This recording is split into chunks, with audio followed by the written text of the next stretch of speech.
Hey there, guys. How's it going? My name's Mark, and welcome to the Pixel Nuts Twitch channel. Today we're going to be working on our new game called Rocket Rumble, and I've got a little bit something different planned for today. We're adding something new to the game, the ability to gift items for our beta. So anybody that plays our open beta is going to get a special item. So I'm going to be adding in a UI element today and doing some code support for that, so that should be kind of fun. I'll kind of explain what I'm going to do in a minute here, but yeah, if you guys don't know anything about Rocket Rumble, we're Pixel Nuts. We're a game developer in Ontario, Canada, in the Niagara area. We're just a small developer with about 6 of us working full-time now, and we're working on a new combat racing game called Rocket Rumble, and you can actually check it out on Steam. Or you can check out our website, Pixelnuts. You can find information below the video here to check it out. And very soon we will be having signups for our open beta. So yeah, keep an eye out for that if it's something that interests you. It's a fun little game. It's kind of like a mix between Smash Bros. And Mario Kart, and you get to play as these cool animal characters in spacesuits and stuff. And one of the big systems in the game that I worked a lot on, I'm one of the programmers, one of basically 2 programmers that we have, and then we have a couple part-time programmers as well. They're doing internships with us. But one of the big systems that I've been working on for Rocket Rumble is the customization system, so that you can put all kinds of fun stuff on your characters, you know, hats and glasses and mustaches and necklaces and badges that go on your chest, and patterns, different patterns for your suit and colors, and just all kinds of fun stuff like that. And I've put quite a lot of programming work into that, and then our artists have done a ton of awesome work making like items and stuff for you to put on. So we want to have a special item so that if you play our beta, at least one item, so if you play our beta, you get something to show for it. Basically, it's going to carry over to the main game. Yeah, so I'm going to be working on basically a pop-up. So when you get this item for the first time, or when you buy a new item in the shop, or eventually once we have the systems in place, if you unlock the item, you unlock an item by you know, leveling up, then you'll get like a nice little pop-up, shows you what item you got. Maybe we could even have it like as like a gift box that unwraps. You know, something satisfying basically is what we want to create. And we could go for something simple and then eventually build it into something a little bit better, but I'm going to try to design it as something exciting right from the get-go. It's not super complicated where code is concerned. We just kind of have to pass in an item that we want to gift to somebody and display it properly on the user interface and stuff. But so we'll start by designing the actual pop-up, and then we'll get into the code stuff if we have time later. But I feel like there's a couple different ways we can do it. So I'm going to hop into Unity here, and I'll show you what I mean. So if I run the game here in Unity, I can give you guys just kind of an example of what I'm thinking for the pop-up here. Because there's a couple different ways we can do it. We do have a dialog box system already present in the game. And you guys might notice these cute little new loading screens that I made. If you guys have played the game before, I made these cool new loading screens I'm pretty happy with. Just let me make sure that the actual game music here is shut off, because it may not be.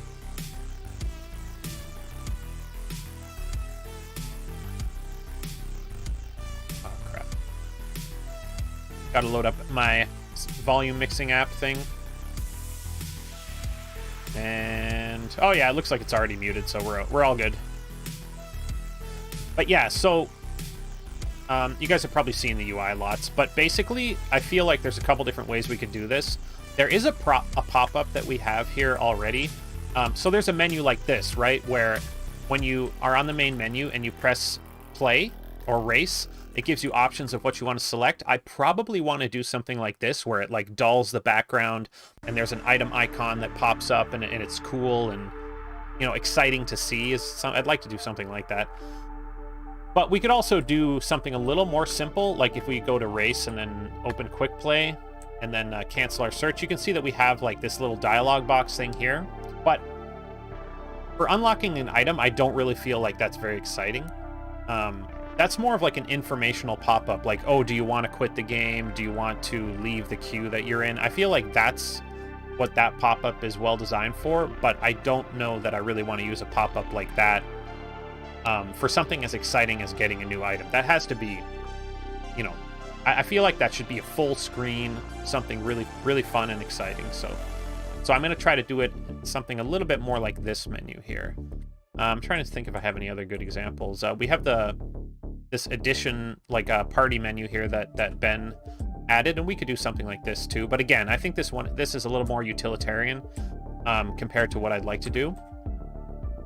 And we have some stuff like this too, like you can see that we already have item icons in the customization menu, so be looking to use something similar to this, but on a full screen scale here, and something that dulls the background so that whatever UI elements are underneath it aren't going to distract from the scene that we're creating here.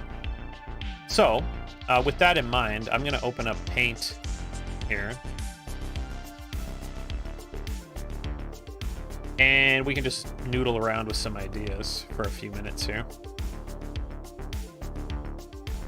Get a nice big canvas in our ultra professional art program here. So if we were to do something like a traditional, let's separate this. So we'll say this is one option over here, and then we'll have another one over here. So we'll say each of these are like a screen space, right? So our first option I can do over here would be to do something like a dialog box that pops up on screen like this. And it would have an item icon maybe here. You know, we grab our brush and we could draw something in, like maybe a little top hat or something, right? Something like that. And then we'd have, you know, maybe there's a name for the item here, although we usually don't have item names. We just kind of have the display. And then we would have like a button down here to, you know, equip the item right away, maybe on your current character. And then we'd have an item here, or a button here to just continue, to just close the dialog box. So that's one option. We could definitely do that, and that's okay. But I think what I'd like to do, actually, what I'd really like to do is, okay, bear with me here for a minute and we'll see. So if we have our screen here, right? So let's just erase everything actually first. Or no, well, we'll just zoom in like this. So if we have our screen here, let's say this is our full screen. Whoops. What I'd like to do is I'd like to have a full screen dialog pop up, so it will darken the background of the screen, and then we'll have like a box here. Or maybe it'll be more... No, actually, I do want it to the side. So we'd have a box here. No, we'll do it on the right-hand side. We have a box that pops up that shows us an icon for our item. Oops, I wanted that to be a black box. Dang it. Paint, don't fail me now. We have a box that pops up here. Maybe not quite this big, maybe a little bit smaller, maybe something like that. And this will be our item icon here. You can draw in that. We have our, oops, our little top hat.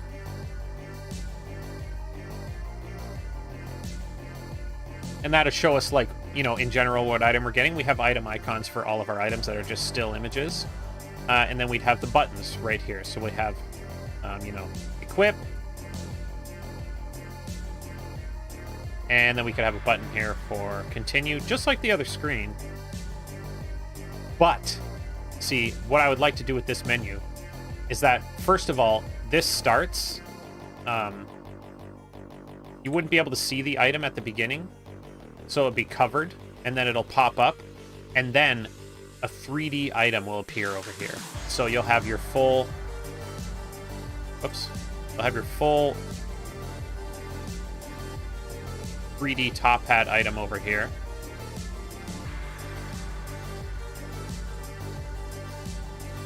And maybe you even be able to rotate this with the thumbstick, right? Like you could actually rotate the item around. This would be a cool screen. So like... the screen is basically blank, right? Like, let's get rid of this for a second. And we'll get rid of this for a second, just so I can show you. So this will pop up. This would be like maybe a present box. And then it would be like, whoa, there's the new item you got. And then this would appear with some, you know, some like starry effect. It would poof into existence over here. And then you'd be able to rotate the item and you can just kind of look at it. And whenever you choose to close the menu, you know, you close out of all of that. But while you're opening the menu, you can kind of inspect the new item that you've gotten.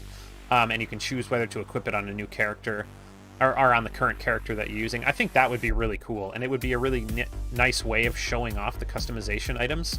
And I think it'd be really satisfying. Like if I bought a new item with coins that I had earned in the track or anything like that, and then I was able to see that item and rotate around it and view the item and stuff, I think that would be like a satisfactory reward for getting the item. And then obviously you can equip it on your characters. That's the real reward. But you know, this is like just a little bit of UI to kind of make it satisfying to get an item, I feel like.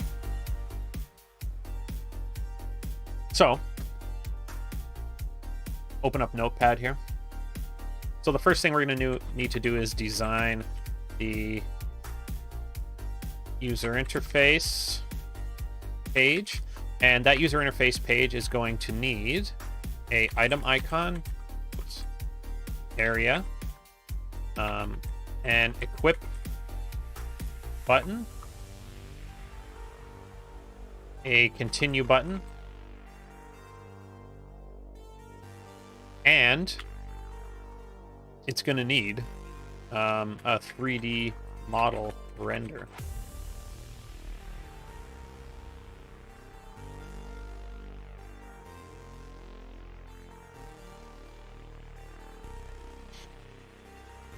And then we're going to need to do the code support for it.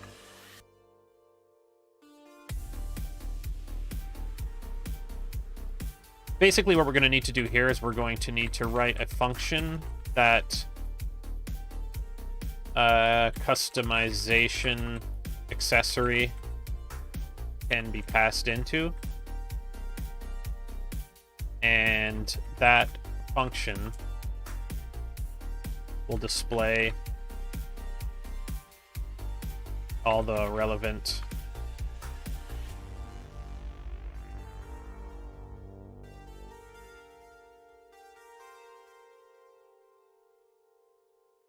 it'll just grab all the relevant info from that customization item that gets passed in, and it'll display it. And we're also going to need a function for hiding and unhiding the menu itself. And we're going to need some other things, but I just can't exactly think of what they are right now. Well, I guess we're going to need to tie into the customization system to equip the item if the player chooses to. And we're going to need to ensure that one of the selections is highlighted. And we're also going to need to catch player input to determine the action that the player wants to take.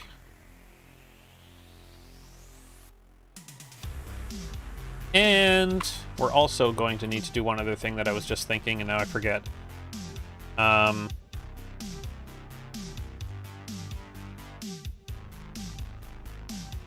Oh, right. We're going to need to add the item to the player's inventory and add, save out the player's current equipment if they choose to put this item on.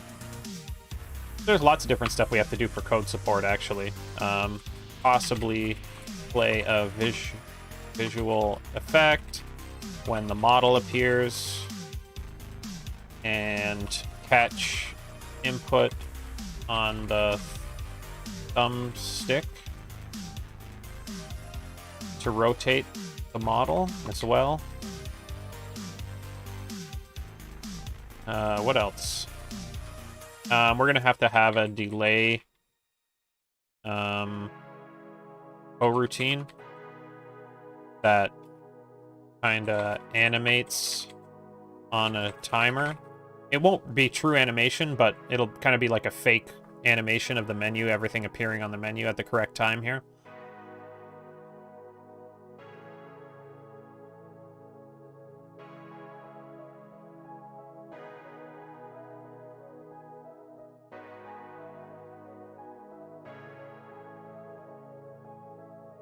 Let's see, what else? I guess that's it for now. That's all I can really think of at this exact moment.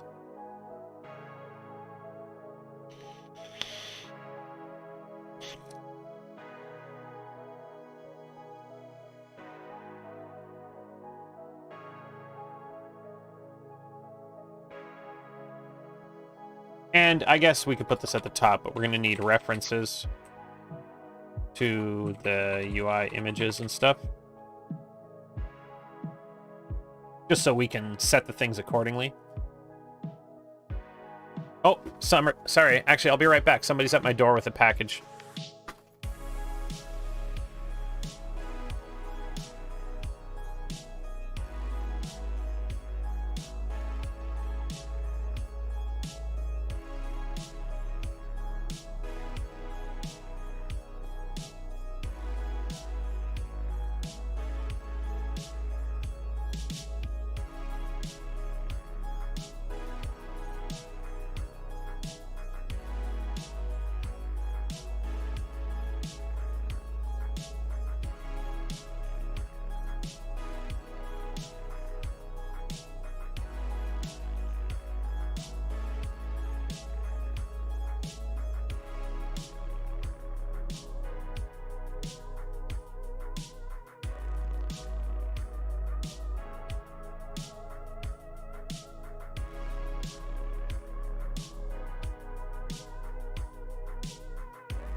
Hey, sorry about that. My parents just showed up to drop some stuff off. They dropped off the BBC Narnia movies. So these aren't like the Disney ones. These are ones that the BBC did, I guess, as like TV movies that I used to watch when I was a kid. They have The Lion, the Witch, and the Wardrobe, and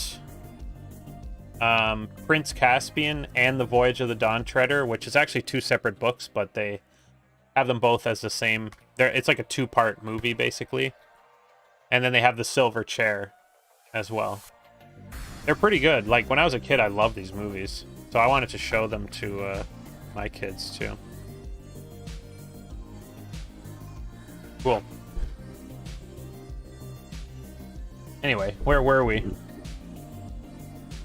Yeah, they're really good. I really like the Narnia books, but like, there's not really very many good movies made of them. Like, Disney tried to make movies a couple years ago, like around the time when Lord of the Rings was popular. They were trying to make like their own version of Lord of the Rings with the Narnia books, but they just kind of suck.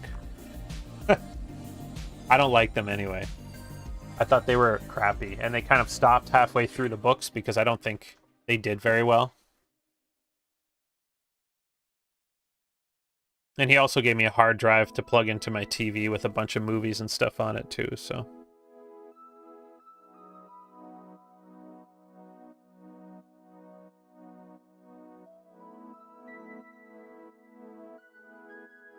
Anyway. Now I don't remember what I was saying. Oh, yeah.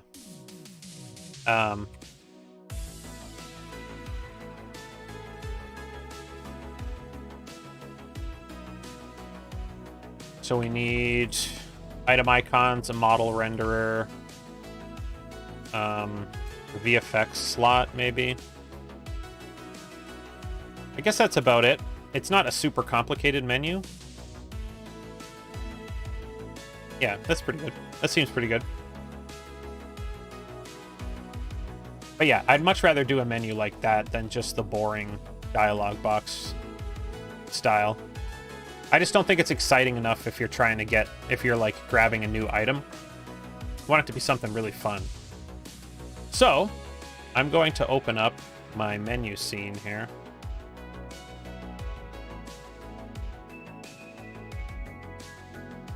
Where are my scenes? The project's getting so big it's hard to find anything.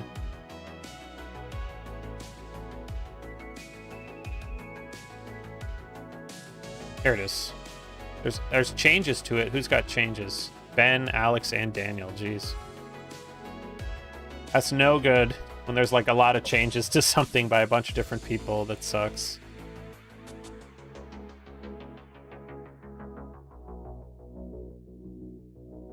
So I'm probably just going to create like a whole new menu scene here.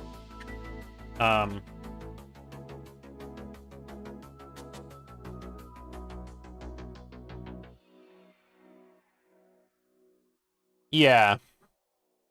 So basically I have all these different menus here that we created for different things. These are all the menus that can pop up in the game, and they all have their own like version of the menu script on them.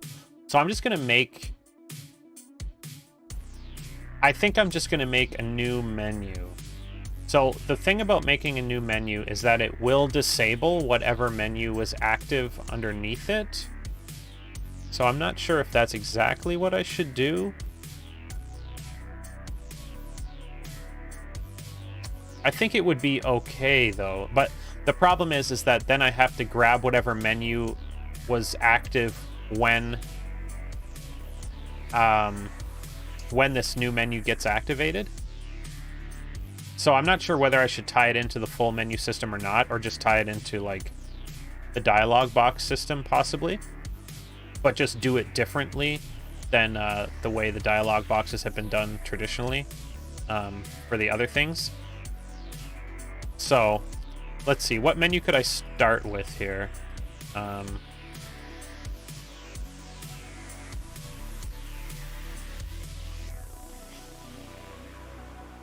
We start by copying an existing menu.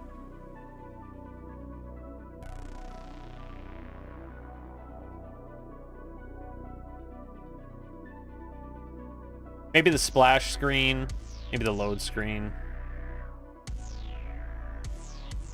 Or we could start by copying the track select menu, since that was the one that I was looking at. But there is a lot of stuff in here that I don't need. I don't need like a bunch of buttons and stuff like that. But we'll start with this one, I guess, with the track select menu. So what I'm going to do is I'm going to open the menu controller prefab and just start working.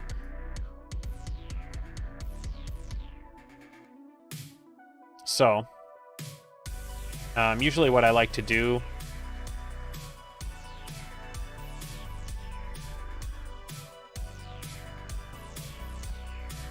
is I will disable all the other menus in here.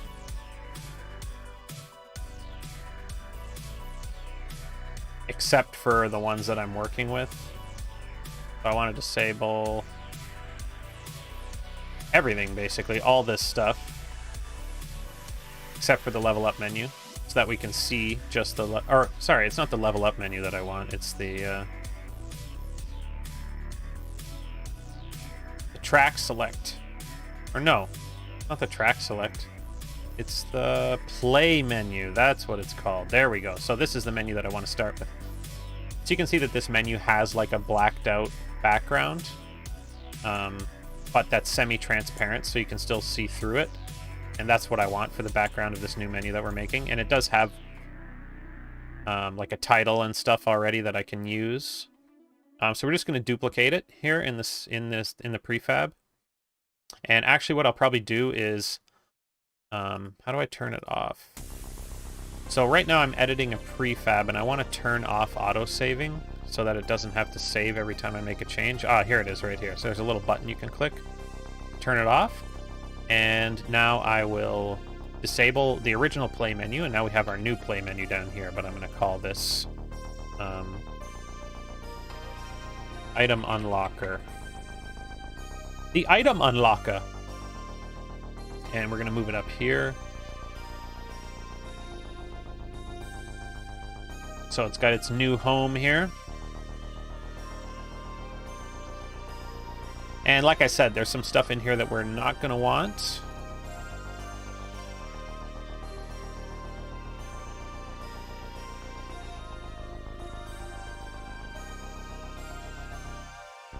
Where's this back button? Why can't I see it? What happened to it? Oh, there it is. It's like way down off the screen. What the heck? What the hell?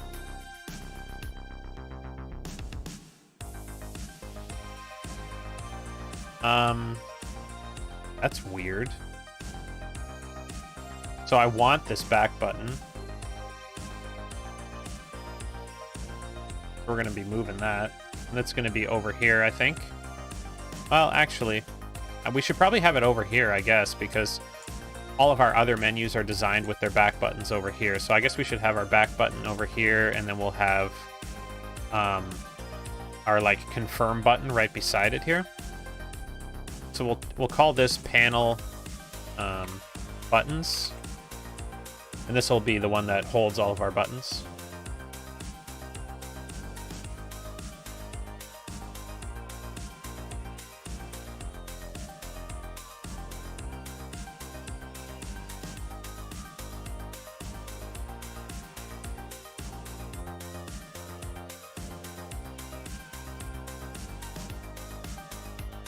And we're going to have to get rid of this menu script and do a new one, but we'll worry about that after we're done designing it here. So, like I said, we're going to want an extra button here. So we can just copy this, duplicate it, and we'll call this button equip. And we'll move that over right here. And we need to change the text. It's not going to say back, it's going to say equip. And the button itself, we don't want it to be the B button. We were going to want this to be the A button, I think. And enter on the keyboard. So A and enter, and we'll change the initial sprite to be the Xbox A button as well. Just so we can see it a little bit easier here. So now we got our two buttons that we need. But we should probably move this panel up like this and then remove those buttons, because I don't know why that panel is so far off screen. It shouldn't be down like, it shouldn't be off screen like that. Okay, so that's looking good. Now, this game mode selection stuff here we don't need. So we're going to call this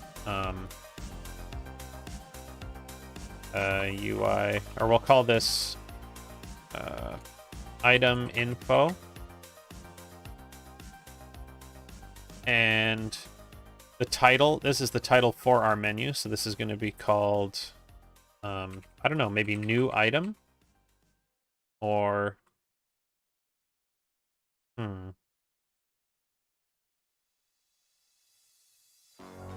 don't know, something like that. That's fine for now. And then instead of these buttons, we're not going to actually want them to be buttons. We're just going to want it to be a visual of the item icon itself. So we're just going to get rid of these buttons because we're not going to want buttons in that spot. So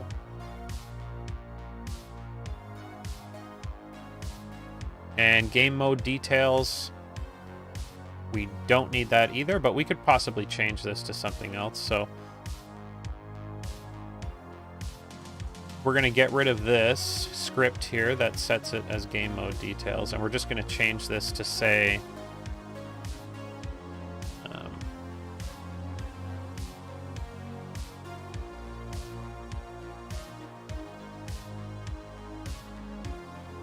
we'll just say yay a new item for now.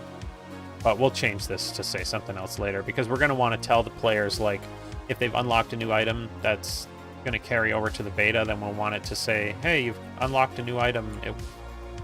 This one will carry over to the full version of the game or something like that. And, okay, so we got our title, we got our details, and now what we need to do is we need to add our item icon in here, and we're going to do that over here on this side. So we actually do have a prefab that we can use for this, and then we're just going to have to nuke some of the scripts out of it, because it's actually a prefab for item buttons, and we don't want this to be an item button. We just want it to show off what you've got.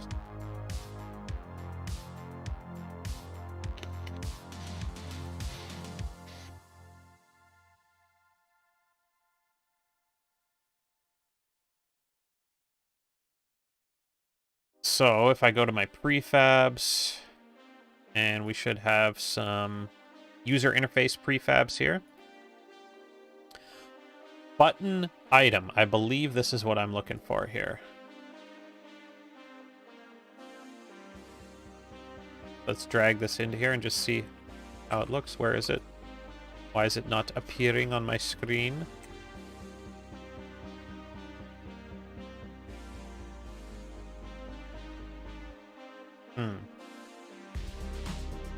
Maybe we reset its transform. There it is. There's what I'm looking for. So this is going to go over here, and it's going to be quite a bit bigger. We're just going to size up the whole thing to start with here. Got to make sure we keep it the right size, though. So it should sit somewhere like this, and then we're going to go and make the item image itself bigger inside. And we're going to make the background image bigger as well.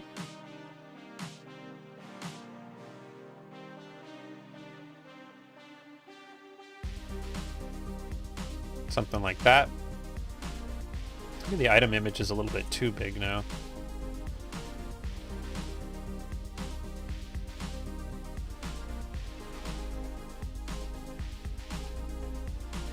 Let's get rid of the grid here too. How do I do that? I think if I go up to the gizmos menu, I can get rid of it.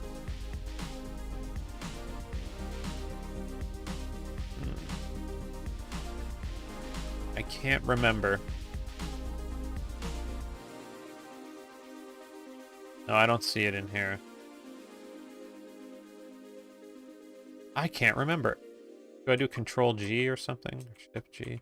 I don't know, whatever. We'll just leave it. Let's go to 2D view, though. Makes it a little bit easier to see what we're doing here. Because we're working in 2D, of course. So we have this little piece here. This is basically just like a fade from black to clear. It's kind of hard to see right now, but... Hold on. How do I disable the grid?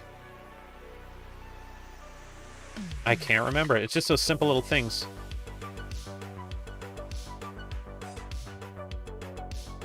Gizmos drop down.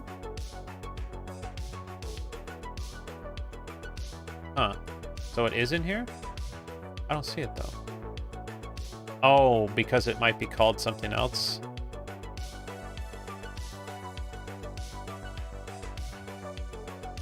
Called the selection grid or something like that? I still don't see it.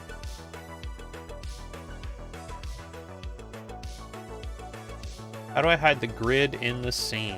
Use the Gizmos drop-down located at the top right of the scene view to the left of the search bar. Gizmos show grid. Uncheck the box. I don't see an option for show grid. They must have changed where it is, and now I can't find the damn thing.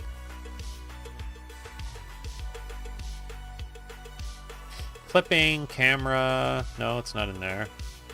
Tools. Nope. Oh, wait. Look, they made it its own button. Toggle visibility of the grid. Oh, shit, it's right here. Of course. They put it in, like, an easier place to use, and now I can't find the damn thing. Okay, now there's a text background. We don't really need that because we don't have any text anymore, so we're just going to delete that out of here. Oh, actually, the first thing we're going to do is we're going to unpack this prefab. I totally forgot. We don't want these changes affecting our other item buttons, so we'll get rid of the text background because we don't need that. We don't need the item name because items don't have names anymore.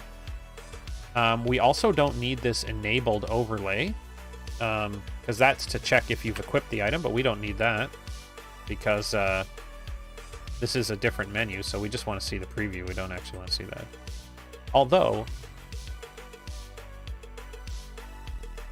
that kind of darkened look to it kind of helps tie it together a little bit, but that's okay. We'll just leave it this way for now. Let's just make the background image bigger, maybe. I think that might be part of our problem here. Yeah, that should make it a little bit easier to see. And our fade. Okay, so it looks like our border is not showing up very well because of the size. And we definitely want it to show up better than that. So let's see how we can fix that. I need to be able to actually see it. Let's just change the color of it for a minute so that we can play around with it. We'll change the border to red. And we want this border to be thicker. Okay, so that makes it thinner, that makes it thicker. Okay, so we go down to 1 maybe. That looks about right to me. Yeah, I'm pretty happy with that. Now we could make, since this is not a selection border, we can make the border whatever color we want. Maybe we could make it the color of the item rarity. So if it was a blue item, border could be like blue like that, maybe.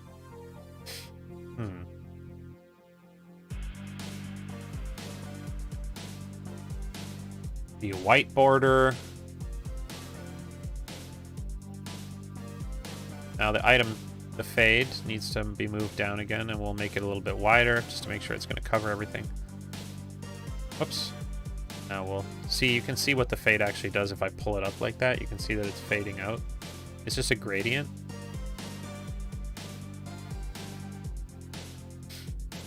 And the corner, we don't need that either. We can get rid of that. And the selection border, yeah, that just changes the color when it's selected, but like I said, we won't be selecting it. I just want to change the color of this, because black just seems like a little too black. Maybe if I just made it a little gray? That maybe? Might look good. That looks pretty good. We could go with like a light color on it too, to make it a little more exciting, but what if we just made it like... We just made it white?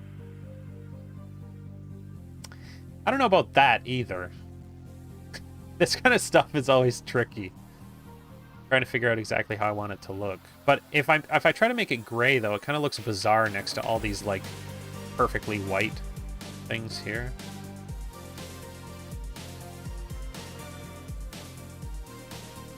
I think we could potentially make it, like, sort of the color of the item rarity. And that's a possibility, but maybe for now we'll just make it white. So we got black, we got white. Black, white, black, white, black, white. Make it white, and we'll make it a little bit smaller, so maybe we'll bring this to 2, and then it's just like a nice border like that.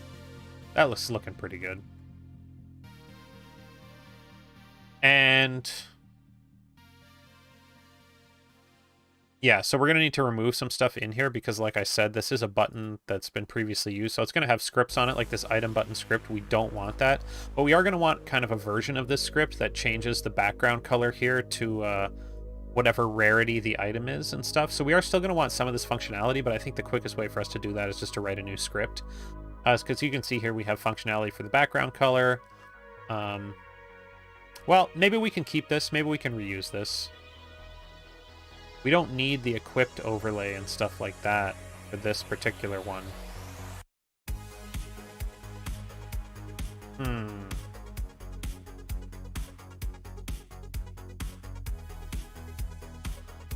And And we don't need this data about whether it's equipped or not. That's going to be unnecessary in this menu.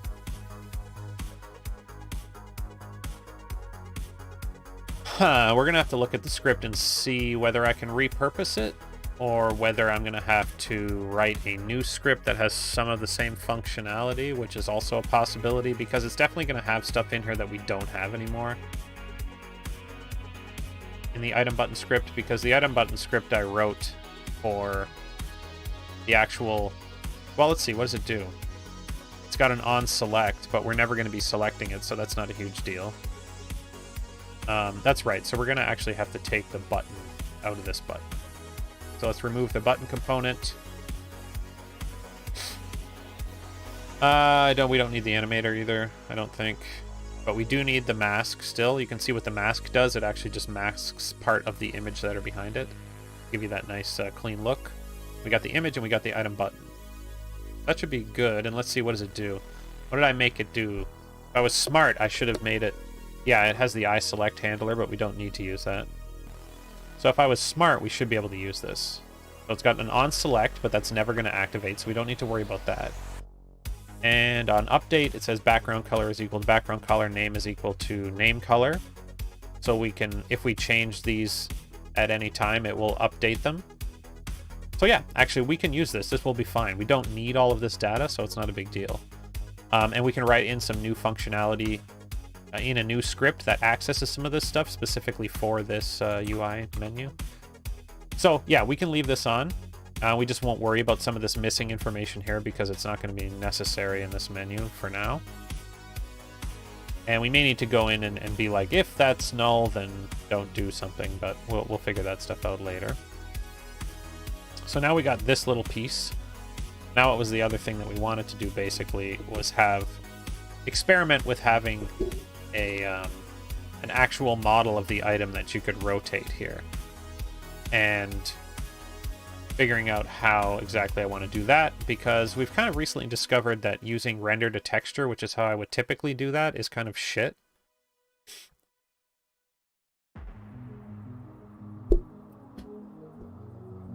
It's really hard on performance because if you guys know anything about render to texture, basically you have to use a new camera and it will render out your 3D model to a texture, but then it's updating that and it's like a second camera on top of your game, and that causes a lot of issues. So something that I've never really tried is I've never really tried just putting an object in here, so we could try that.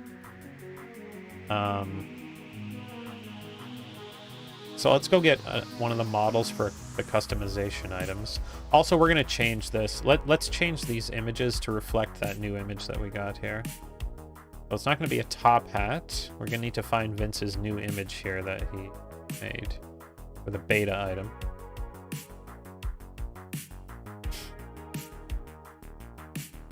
So where are these stored?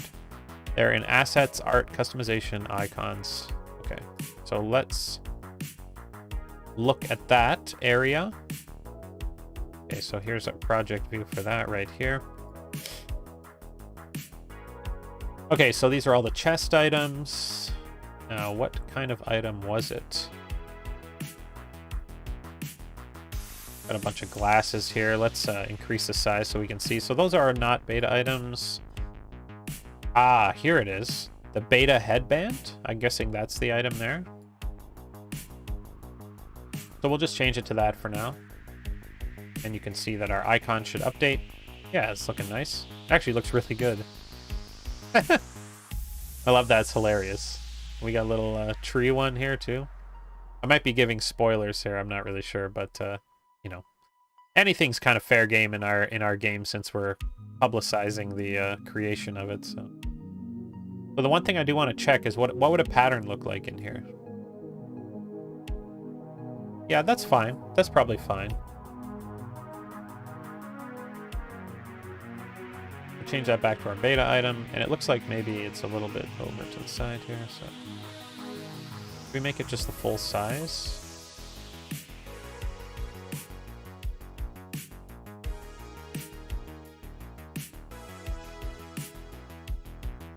Full size of the button.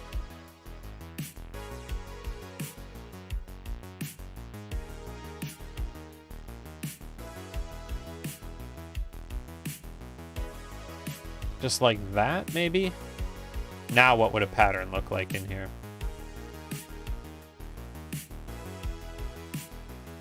Now the pattern would just fill the whole thing? Yeah, that's acceptable, I think. That looks fine to me.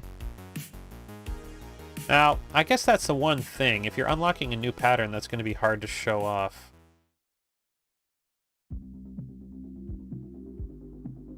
Huh.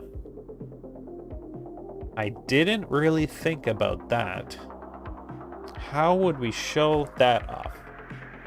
We could potentially show a new pattern unlock off on like a sphere.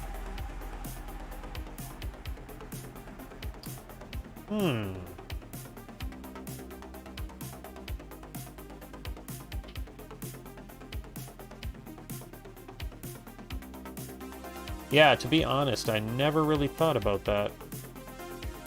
That could be tricky, but it would have to be like, you know, we'd have to come in here into the item info panel, and we could add like a cube or a sphere, which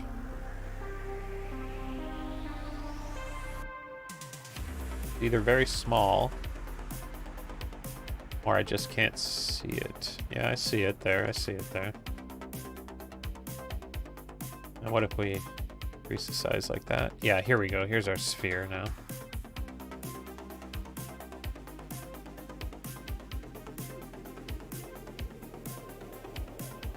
So we'd have to have the sphere.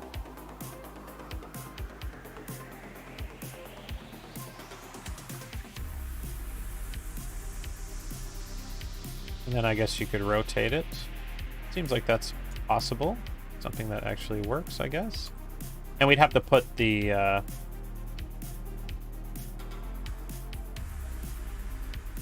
we'd have to put the pattern on it. Yeah. So... that could be a little more complicated than I'd like.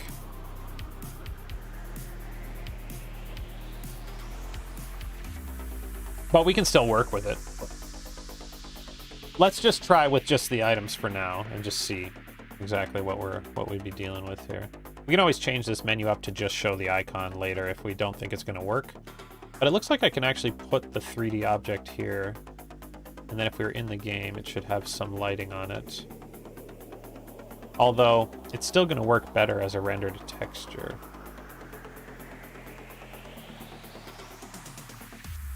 Let me see what Alex did with the... I'm pretty sure he changed the way the character renderers work, so I think I'd like to take a look at that quick. So let's delete this sphere. Let's bring our lighting back. Or turn our lighting back off. And let's go look at the character select menu for a minute here. Okay, so here's our character select menu. Now, the character renderers aren't in here anymore, which means that Alex found a way to actually put the models into here.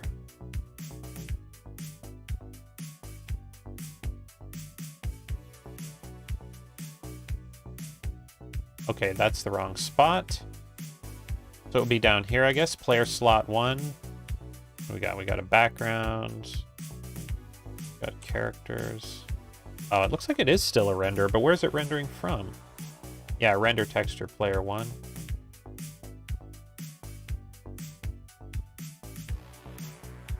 So where does that exist exactly?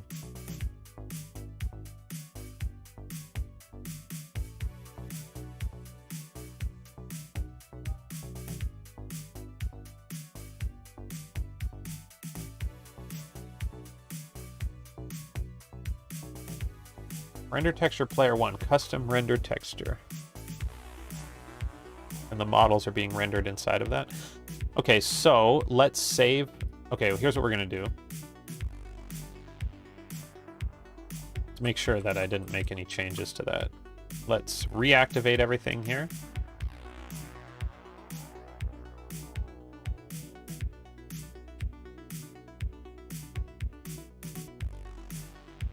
And let's save our changes. We got to make sure to save our changes since I turned off auto saving.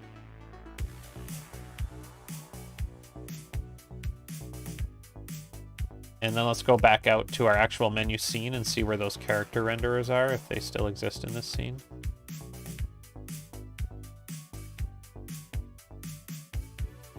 I think this is them over here. See how small they are? Isn't this interesting how this kind of stuff can be done? It's pretty wild, really. Yep, here they are. Here's our character renderers. This is how render to texture works. You actually render a 3D model out and render it down to a texture, and then include that texture in your user interface. It's pretty wild, honestly, how it works.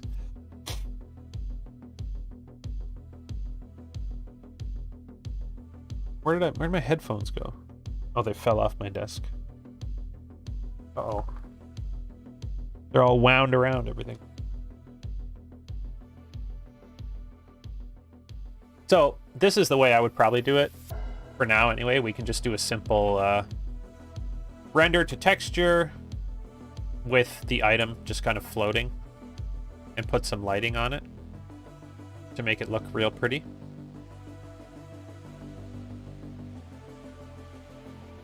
And then we could down sample that in like our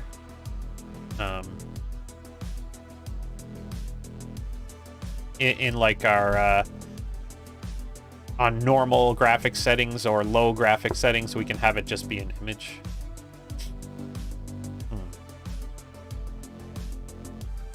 So we don't actually need a background. All we're going to need is a lights and cameras and stuff. So yeah, here's the character renderers here.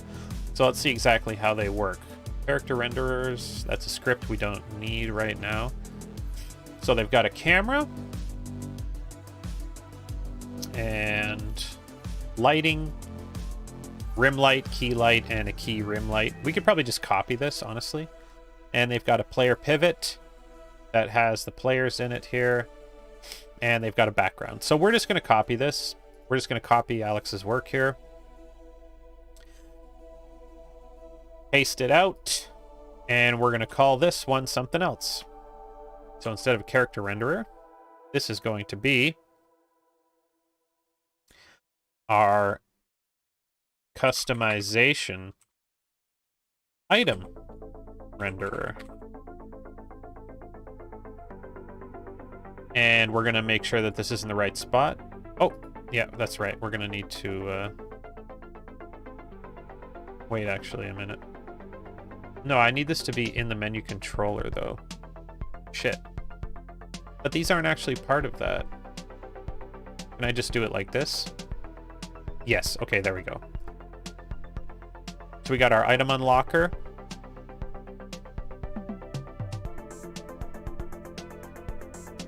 Does that have all of our new stuff in? Yes, it does. It's got our new buttons and everything. Okay, that's good.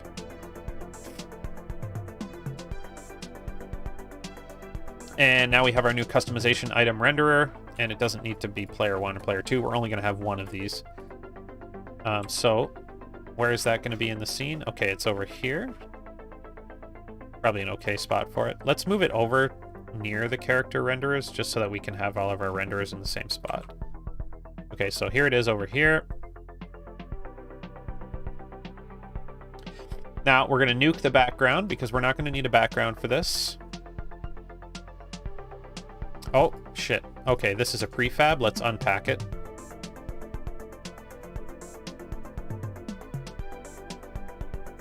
And let's nuke the background.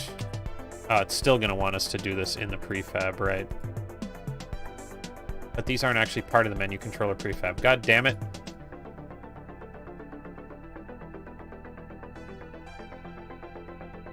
Wait, what did I do? I thought I already unpacked it.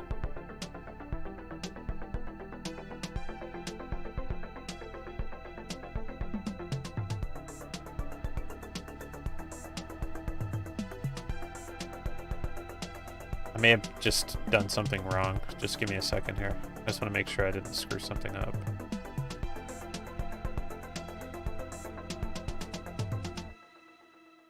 Let's just go back to where I moved it. Okay, there. I moved it. And now we're going to click and we're going to say unpack. And I see. That didn't actually unpack it completely. So we'll just make sure it's completely unpacked here. There we go. This is going to be our item renderer. We're going to nuke the background, like I said. Don't need a background, and this is going to be an item pivot, not a player pivot. And we don't need player models in here. But what we are going to need... Well, let's leave them in here for a second so that we can get our item situated. We're going to need, like, we're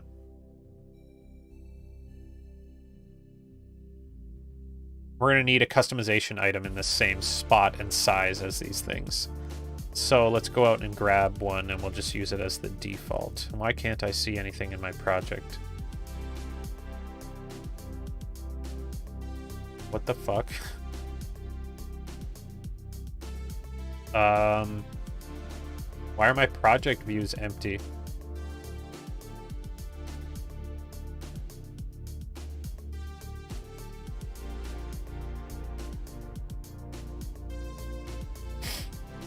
Is it because of this error? No, it doesn't seem like it. Oh, there is an error here. Draw single column project browser UI. What the heck is that?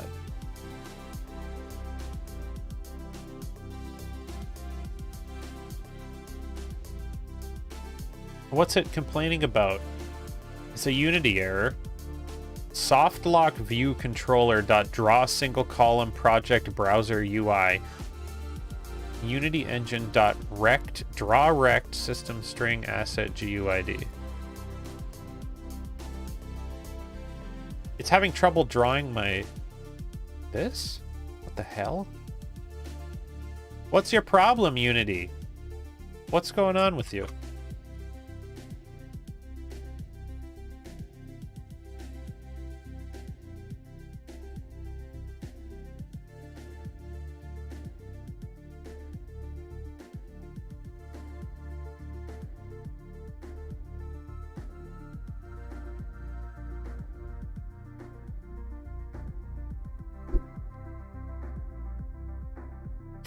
What the hell, Unity?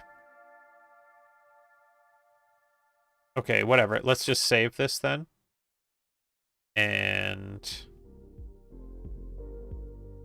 honestly...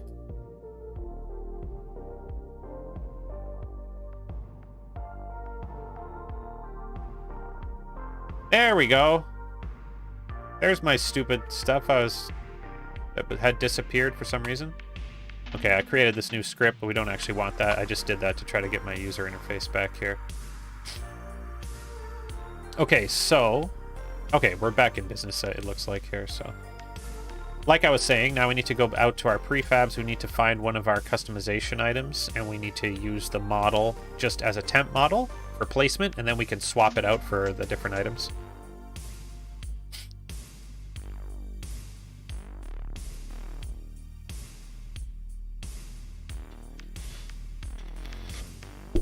So they might not actually be in this folder, I guess.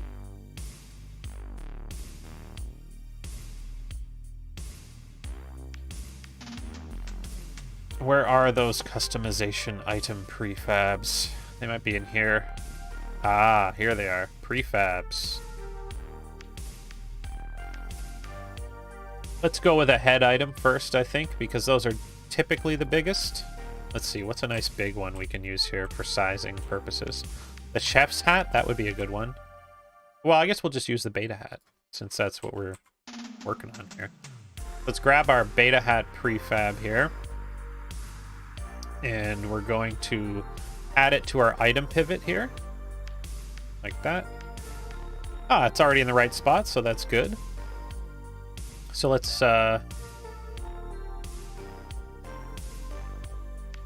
disable these for a second. We need to get it sized appropriately. So we're going to need to move its pivot up a little bit. And we're going to need to size it up. Now let's see, how big is it compared to the characters?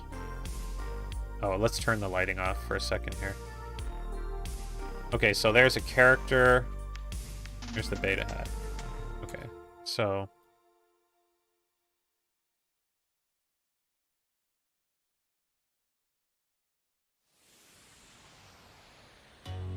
we're actually going to need to move the pivot of it down a little bit, I think. Really, this is just going to come down to testing once we get it working, but... So the beta hat is there. It's a little too high. It's going to need to be right about there, I think. And then when you rotate it, it should do like this, right? Now let's delete the characters out of here because we don't need them. And we don't need this either, I don't think. Yeah, no.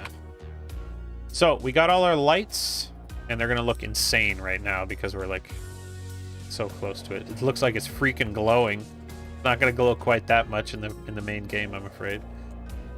So can we preview the view of this camera here somehow? Doesn't it usually show me something like that? Cam preview. I thought that it used to. Maybe not anymore, I don't know.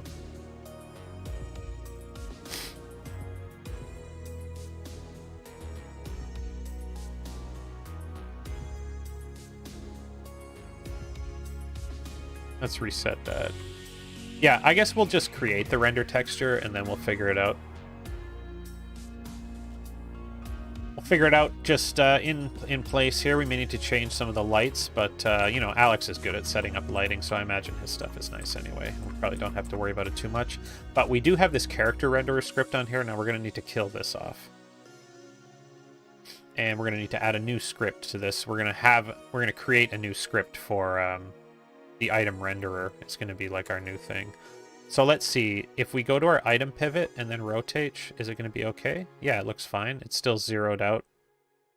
The beta item itself is still zeroed out. But its pivot is a little higher. We can move it down a little bit then in that case maybe. So that their pivots are about equal. What is that here? That's the Y. Let's just reset the Y to 0. Now, why is the Z not at 0? Oh, I see. Okay, I guess that's fine. We want it to be like that. What? Oh, no, that's the item pivot. Sorry. Ah, shit. I didn't mean to reset item pivot to Y to 0. Or did I? Right, there we go. I want to reset the beta item's pivot to 0, not the item pivot thing, because this is going to rotate objects, and then if we ever swap this out for a different object, it would retain the rotation that it already had. So yeah, this is all 0. We scaled it up. That should be fine. Yeah, that should be fine. That should be all we need, I believe. So now, let's see exactly how these, if we go to the character select menu and we take a peek. Why is there an extra camera in the character select menu?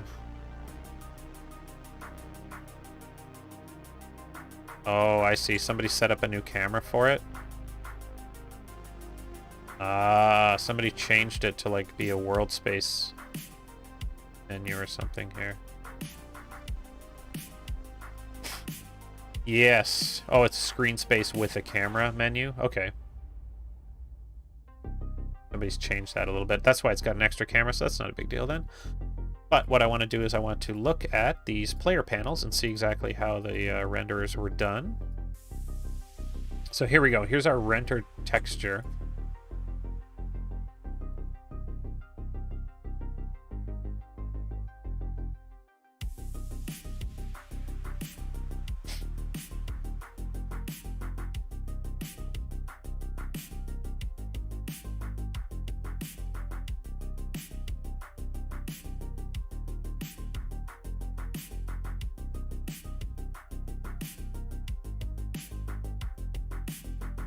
Now, what's the problem here? Why is that not showing it correctly anymore?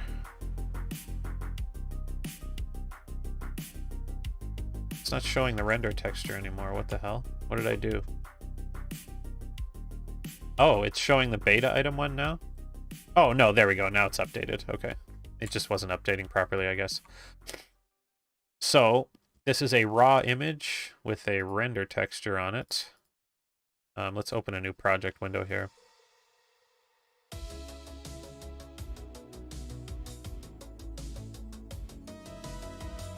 Okay, so we got render texture as a material, and then we got these guys here. So we're going to need to create a new render texture.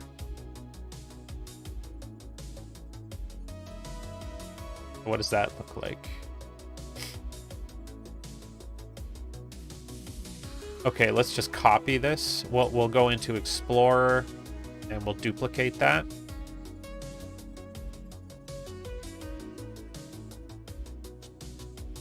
Oh shit, I put through. I forgot. Pressing Control D doesn't duplicate things in Windows. That's only in Unity. So we're going to make this render texture item. And then when we come back out into Unity, it should add that. Yeah, here we go. We have a new render texture item. And it's the same.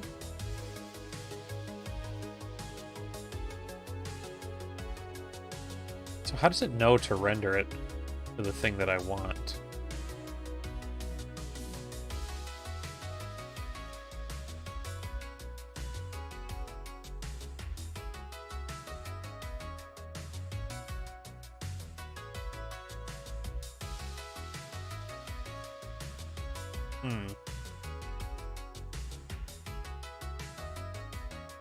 Okay, hold on. So we got this thing here.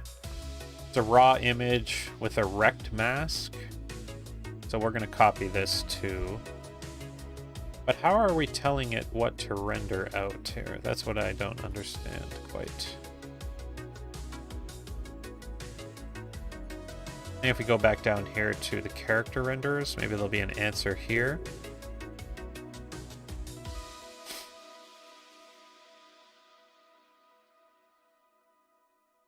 Oh, right. The camera is probably set to something. No. Oh, wait. Output. Ah. So we're putting the correct render texture in the output here. Okay, so let's go to our camera here then and output it to our new item render texture.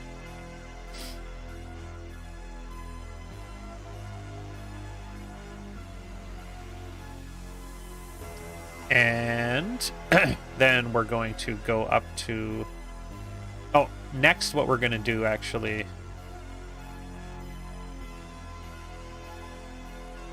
We got our customization item render set up for now.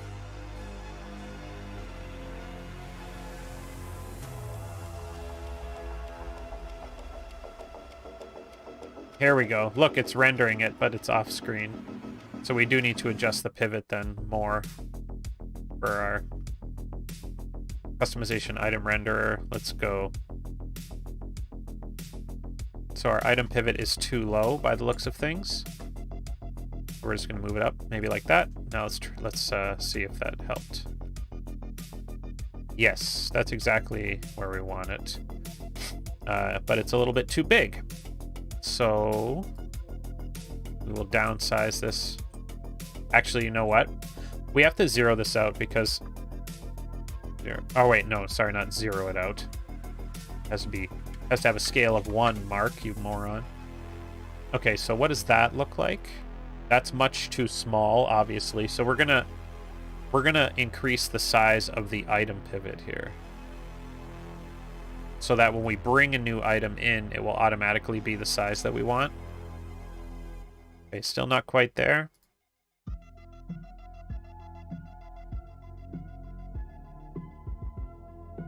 Okay, that's about the right size. Oh, you guys can't see this. Shit. I didn't even think about that. Here's what we're looking at right here. This is our render texture in the bottom here. So it looks about the right size, but obviously it's not the right pivot. Let's try rotating it a bit and see how it looks rotated. So that's okay. What if it's like rotated fully sideways? It's just not in the middle of the camera. We need it to be in the middle of the camera. So let's just see here. Where's the camera's pivot? Yeah, the camera's pivot is like to the side. So what axis is this? This is the x-axis.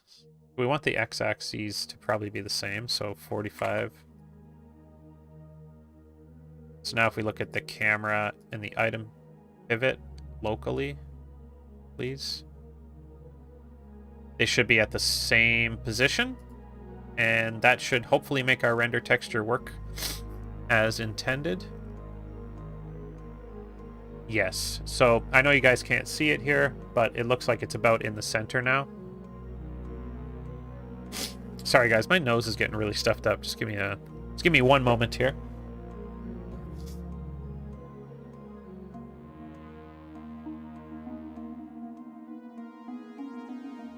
Oof. All right, so we're about in the center there. It's looking pretty good. We can always come back and adjust this stuff later. Let's rotate it a little and see. It looks good. Yeah, it's looking good. Now, let's throw another item in and see how it handles that. So we'll throw another item into the pivot, and then we'll look at our render texture.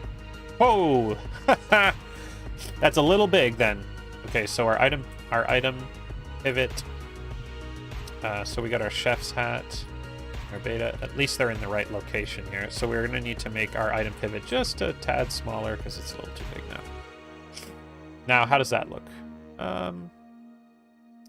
Oh, well, we could go even a tad smaller. That's looking good. And now we can move it up just a touch. There, now it's in the center of our texture. It's looking pretty good. Yeah, but now that's not in the center. But that's okay. Like, it's going to be relative. Let's get rid of the chef's hat in here for now. Let's throw in something else. Let's throw in the propeller hat. Oh, the propeller hat is, like, down a little bit too much, I think. Damn. So it's going to be a little tricky then, by the looks of things. We're going to need to adjust everything a little bit.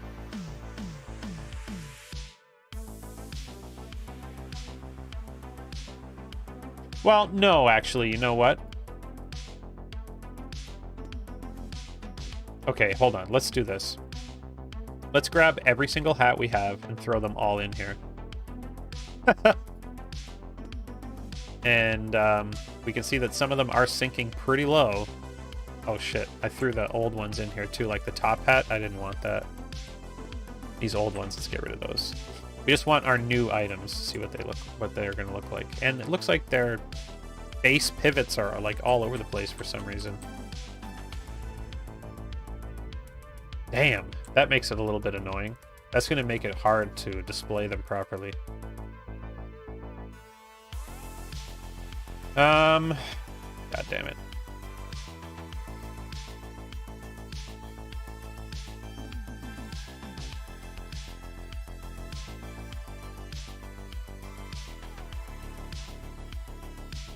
So yeah, like, see, here's the problem. So our chef hat is fine.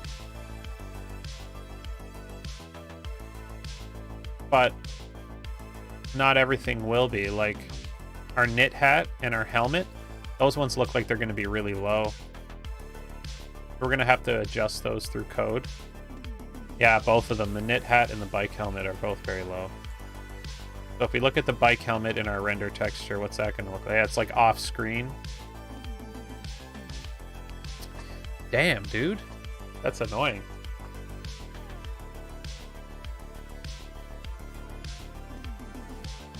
But that's okay. We can fix it up. We can fix it up.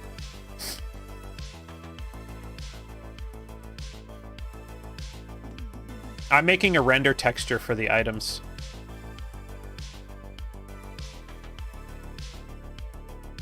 But unfortunately, they're kind of, their base pivots are a little bit all over the place. So like, you know, the chef hat is like up here, but the knit hat is down here. Well, I was hoping for it to be live because I want people to be able to like rotate the customization item when they unlock it in the menu. But I probably won't do it for now because obviously we're gonna have to have like on-the-fly adjustments through code the same way that we do on top of like the characters' heads. I just wanted to do a render texture out in the menu and then have the player be able to rotate the new object that they had unlocked. But, I mean, I can do it, but I'm just going to have to go through and have, like, an offset on each item. I could probably do that, though. I guess it's not too difficult. Let's see what the other ones look like. Like the chest ones.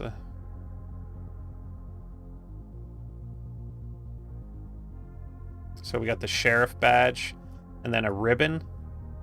They're the same. That's good. Shamrock. Shamrock's good.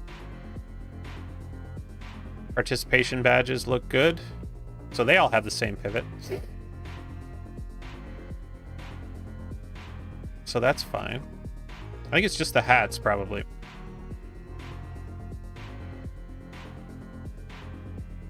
The nose rings will probably all have the same pivot, I'm guessing. Oops.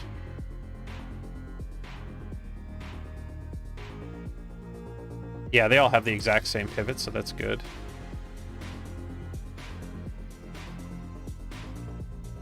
Yeah, see, that's what I was wondering too, Vince. If I grab the ones that already exist, I could probably do that, like just for one of the characters.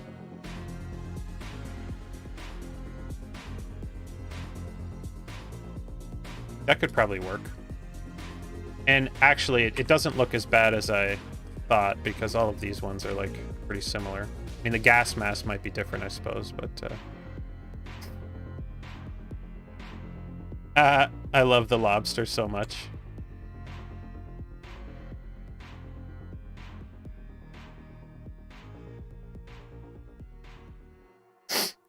What about the next stuff? Knit scarf. Let me shut the lighting off for a minute. Oh, that's not any better. Yeah, these ones should all be pretty similar, I'd imagine. Yeah, they all look good. The toast. Oh, the toast is a little different, but... But yeah, I mean, if they all got to go around the corgi's neck in the same spot, then yeah, I might be able to use that value to do it. I probably could.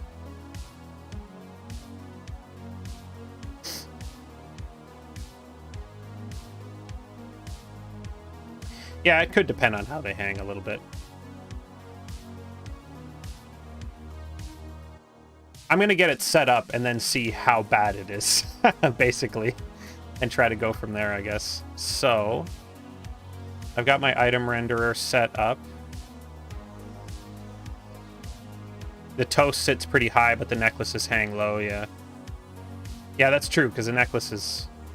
Yeah, I guess, like, the base pivot of the necklace is going to be at the neck, but they hang, and the toast actually, like, comes up behind their neck, so it doesn't exactly translate to exactly the same thing. So, hold on. I've got my item renderer. Here's the old ones from the character. So I'm going to grab this. And I'm going to paste it into my new menu.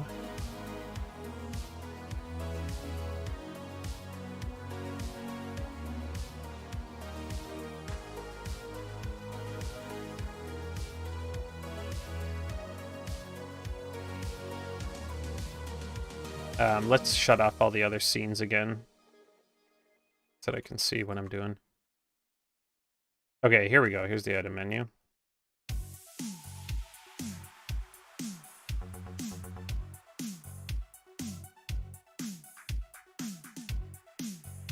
Whoops, I made the preview way too big. Okay, where's the beta necklace, or the beta hat? Here it is. Okay. And then I'm going to want to add... I'm going to paste in what I just copied. There's our render there.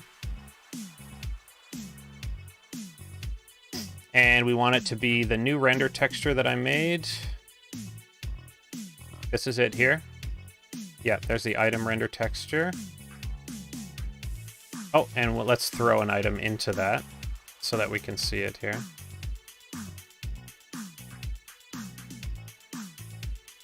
Could use a centered pivot and snap that to a game object.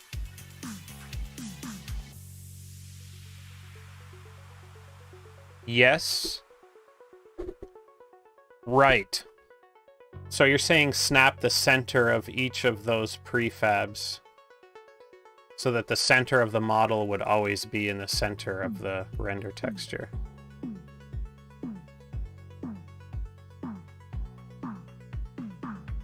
Yeah, probably do something like that, I think. That makes sense. As long as I just... And then I'll just have to go through each item and make sure that they show up. Like, the toast is probably the biggest item we have, so as long as the toast shows properly, then everything else should be okay. Okay, hold on a second. How do I...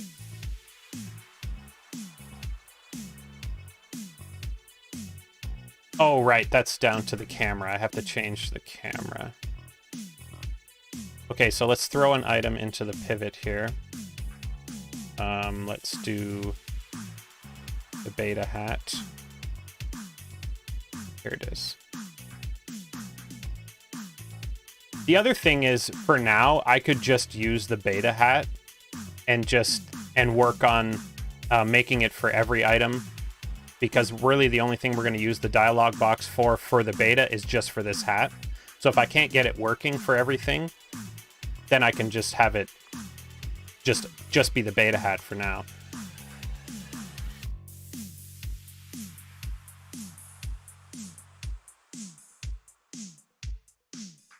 Create bounding boxes that control the zoom of the camera. So if it's bigger than the camera zooms out. I mean, yeah. I could like raycast from the edges of the camera and see if it hits the objects, and if it does, then it would like increase the FOV of the camera. That's true. But yeah, I think I'll just hard code it to be the beta item for now, I guess. So can I make the background of this? If I go to the camera, should be able to make it have no background, right? I do none. Whoa. Wait, what? Why is that the background?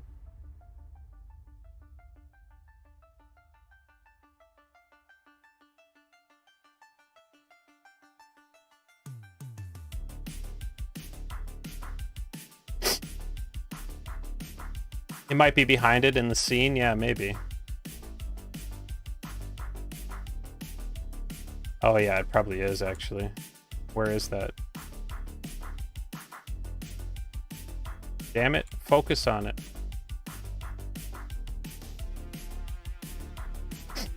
Focus on the item pivot, here we go.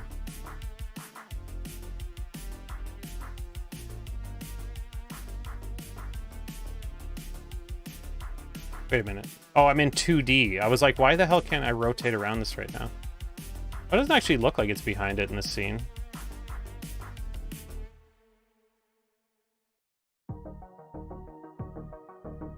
I'll just move it and see if it like makes any difference.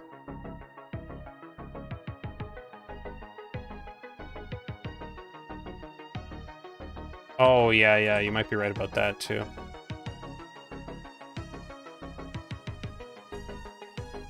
I didn't actually delete the stuff out of it yet.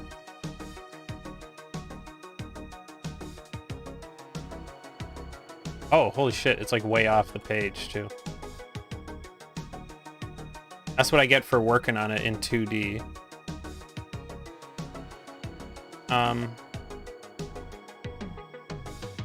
Be 0 here, position Z. Not quite, but close.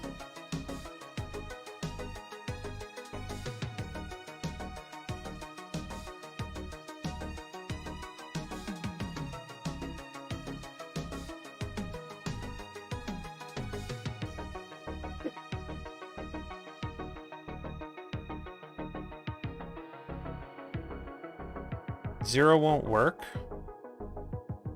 It's like clipping. I shouldn't do that.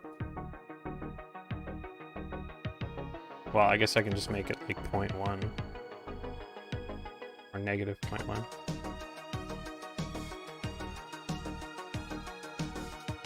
I guess since it's a raw image, it's a little bit different how it works, I guess.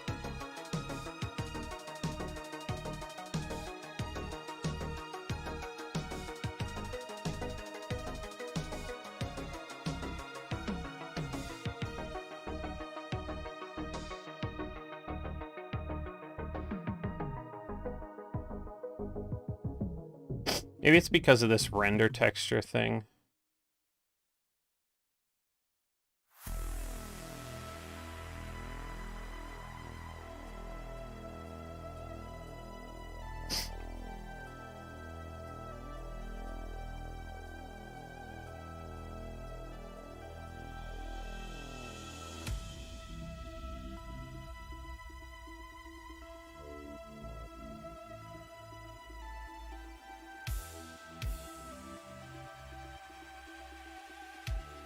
It's outputting to the right one.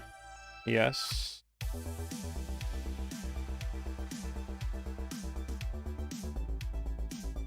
Increase the field of view on it a bit, maybe. Because I need to account for bigger items. Calling mask.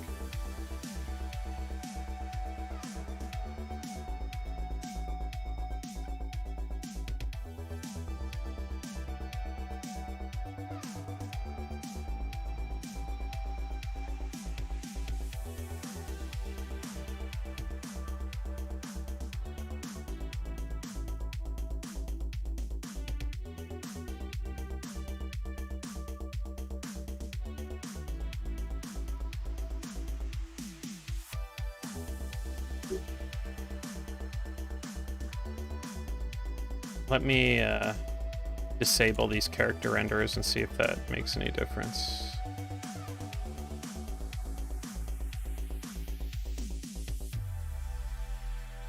Oh yeah, the preview is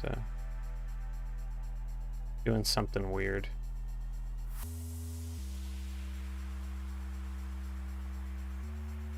There's definitely something in the background.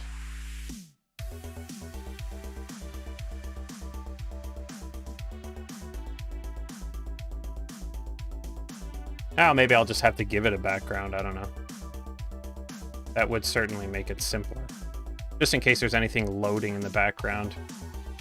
I could just give it like a gray background or something.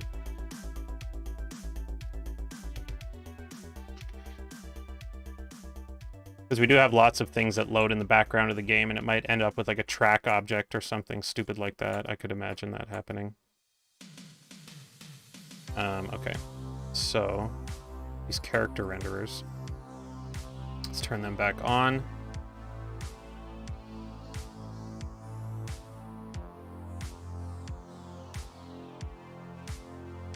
Background as a sprite renderer. I'll just copy Alex's and just reuse it.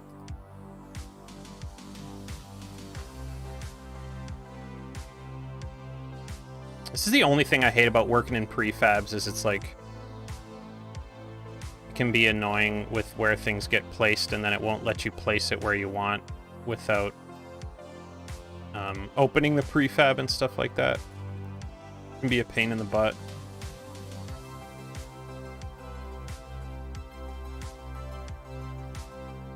Okay, so that's working so far. We're gonna make it a little bit bigger.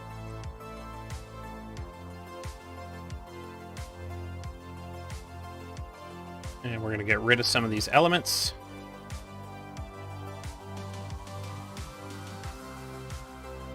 Yeah, we don't want that.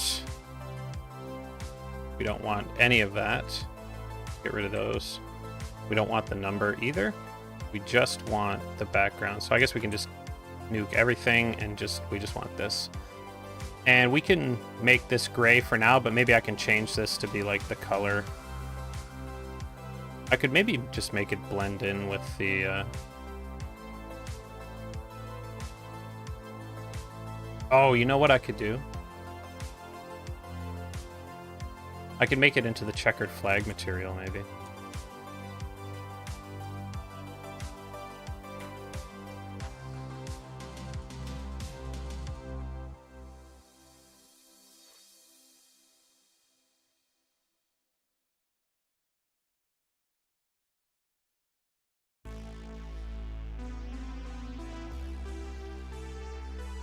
Maybe not.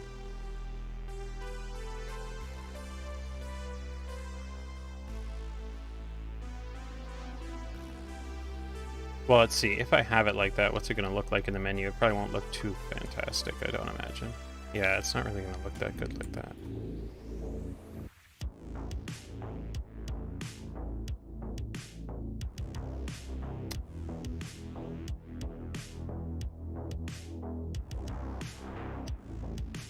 Maybe I could...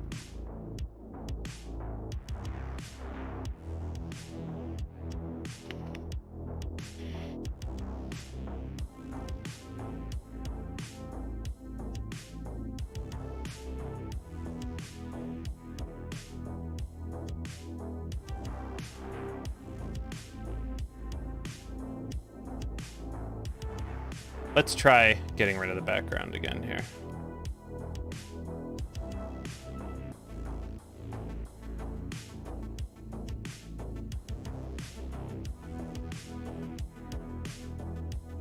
Whoa.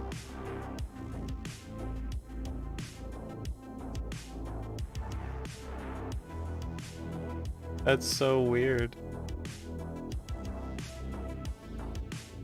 So that has to do with what the camera is and isn't culling, I guess. It's like using the wrong camera here.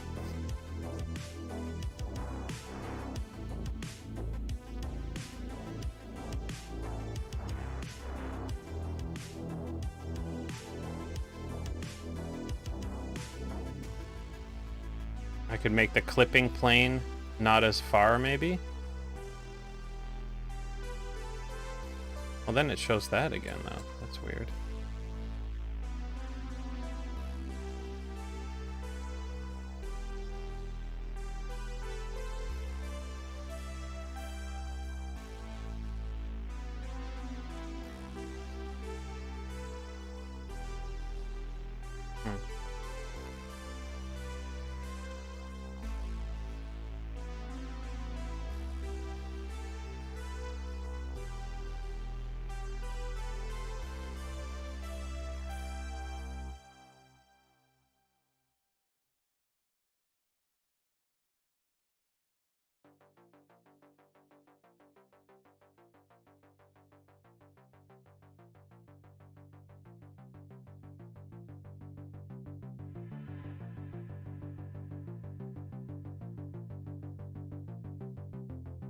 Okay, hold on a second. Oh.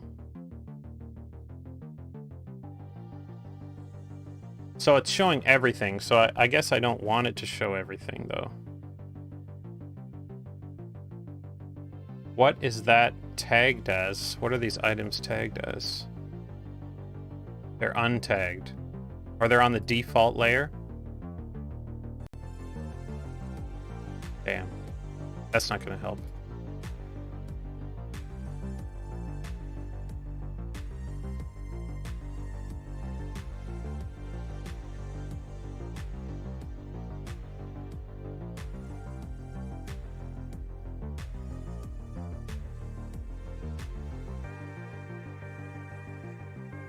We could tag them as their own thing, maybe. Or put them in their own layer. One sec. I think the person just dropped off a package at my front door. I'll be right back.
All right, I'm back. Sorry about that.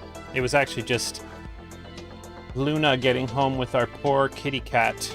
My poor kitty cat is he's got some kind of urinary infection right now, so he just got home from the vet.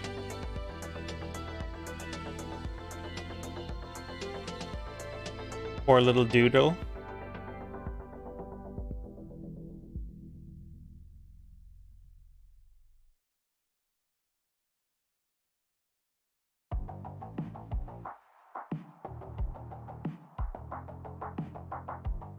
So I don't really understand. Wait, why is it still showing that in the background? Doesn't make any sense.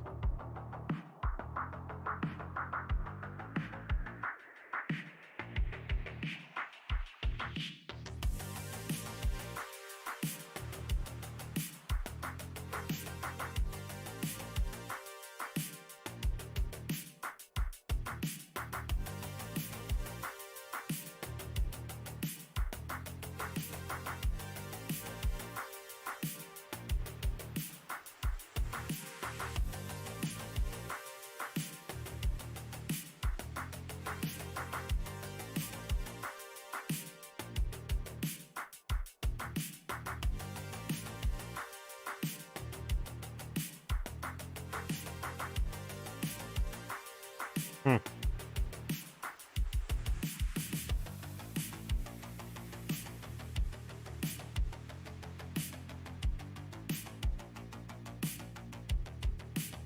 Yeah, I don't know. I don't know why it's showing that. I'm confused. But that's okay. We'll just throw the background on like we had before for now.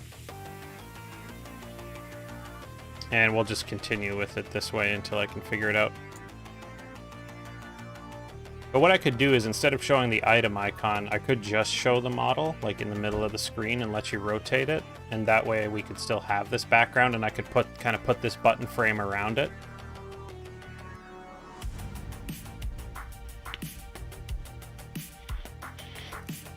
I think that would probably be a better way. Well, it would be nice to show both, though, still, I think.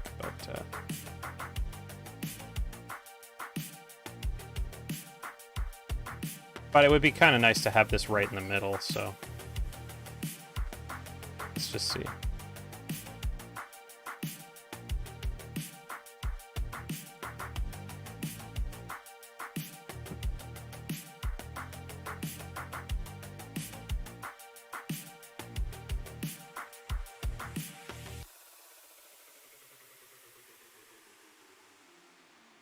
So I have this right in the center of the screen.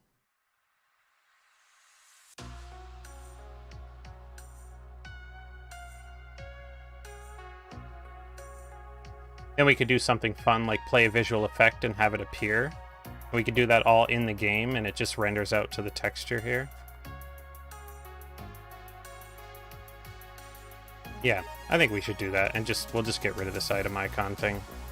We'll use the border and stuff as part of this, and we'll actually change the background color of the item in game like that. We could still maybe have the item icon, but it just won't be as big. It'll just be like it'll just be small to the side.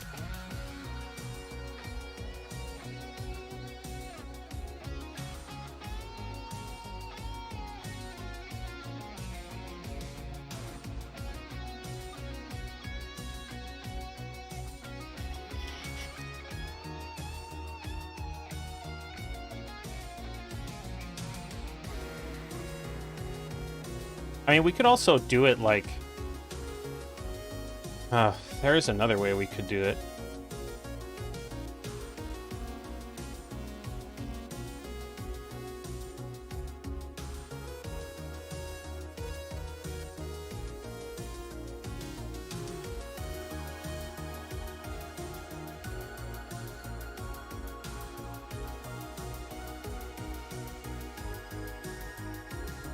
Yeah. I just thought of a better way of doing this. So, a much better way. Let's disable these elements. We'll keep our menu here. And we're actually going to move the camera in-game and have the item unlock on a little pedestal in-game, instead of using a render texture. I think will be much more up my alley. I'll be able to control it better. So what we're going to do is we're going to go up to our panel here, and we're going to make this completely invisible. Or, actually, no, we don't need to do that. Instead, we're going to just make the panel itself smaller. The panel... Oops. We only want the panel to cover like half of the canvas. Well, it's got all the elements in it, unfortunately, so that kind of messes up what I'm trying to do here. But let's take the items out for a second. Oh, we can't. We'll just reposition them after. Okay, so we're gonna make the panel only cover like half of the canvas here. We might not even need the panel to have a background, though. That's the other thing that I'm thinking here.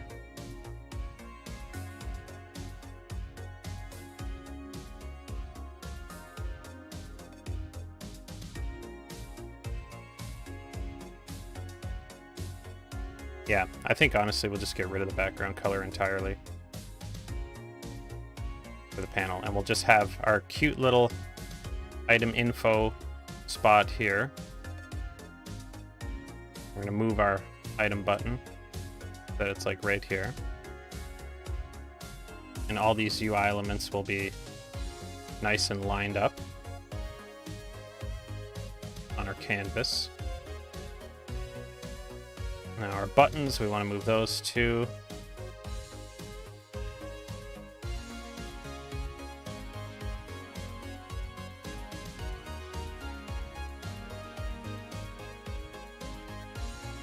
Something like that. If we look at our game again, this is what it's going to look like. And then we're going to have the in-game thing happening over here to the side. Yeah, I like this. I like this much better. This is going to be fun, actually. Be kind of more like what it's like to unlock an item in Overwatch.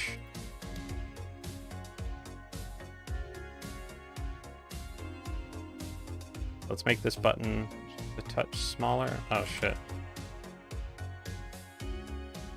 We're gonna have to resize everything, I guess. We do it like this. Not quite. Need to grab everything, I guess. Oh, still not gonna work.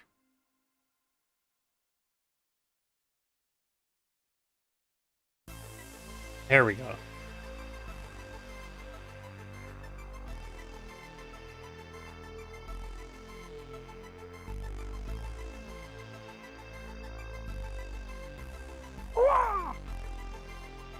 Hey, thanks for the squawk alert.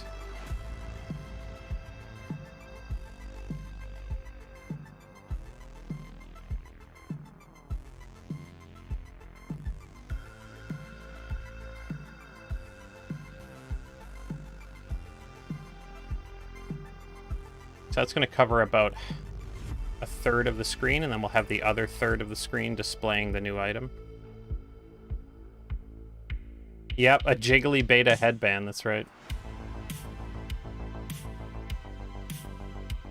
Oh, we need to change the text to equip on that one button, I didn't realize.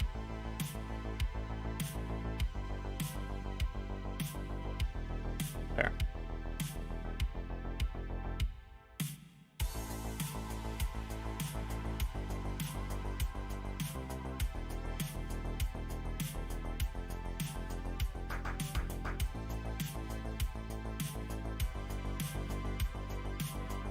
How do I change it to not tell me that there's not a camera rendering? I don't need it to tell me that.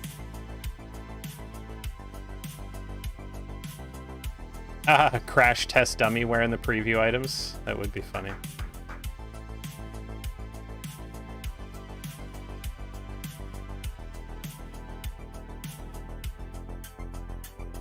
I'll show you exactly how I'm going to do it, though. Okay, so we got this. Now we got our item unlocker, and we're going to need to add to our menu script here.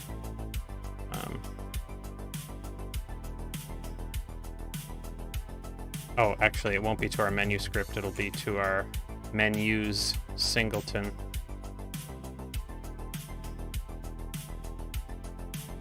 Right here.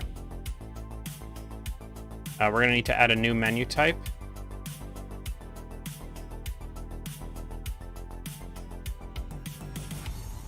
Actually, we can just call it the unlock menu. Okay, we'll save.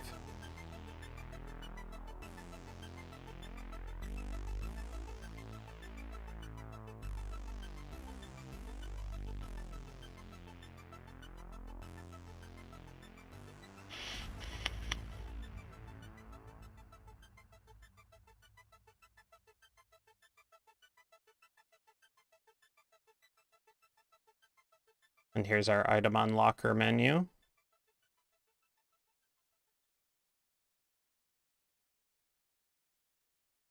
And we're going to change the menu type here to unlock. Make sure our other ones are all fine. Team, full score,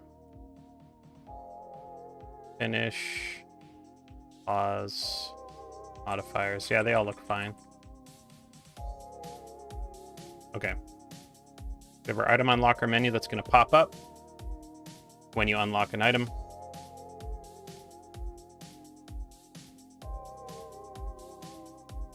Now let's reactivate all this stuff.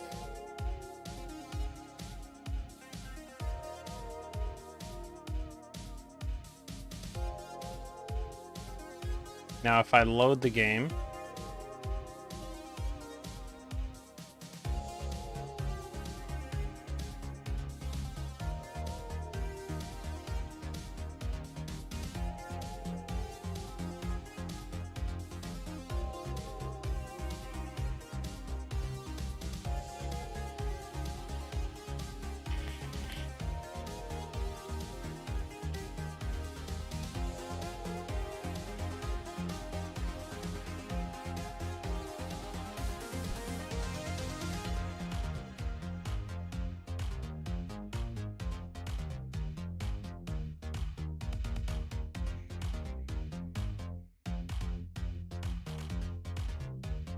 now let's play the game and see if I can get the menu to come up.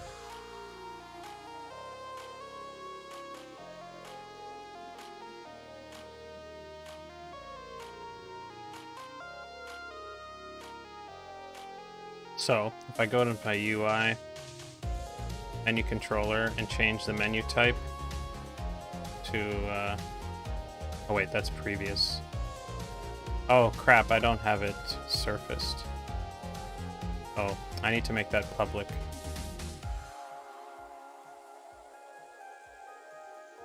Our menus script again. So I have a... Oh, it's because it's static?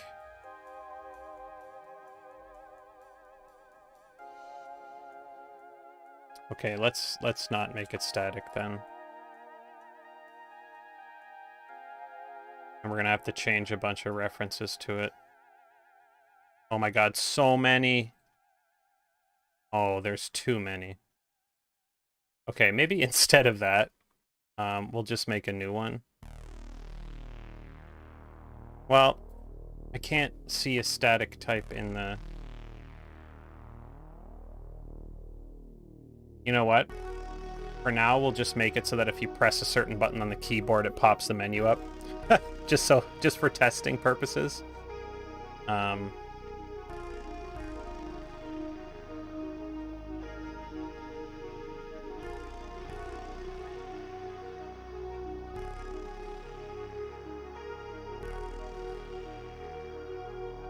Yeah, as opposed to a crash test dummy, I'm thinking that, you know, we'll just pop that menu up and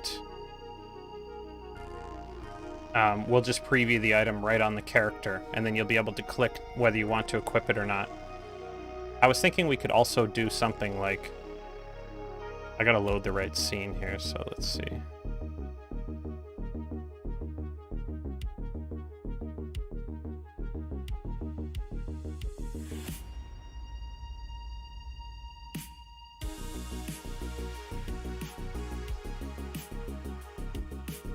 if I load the base UI background scene here.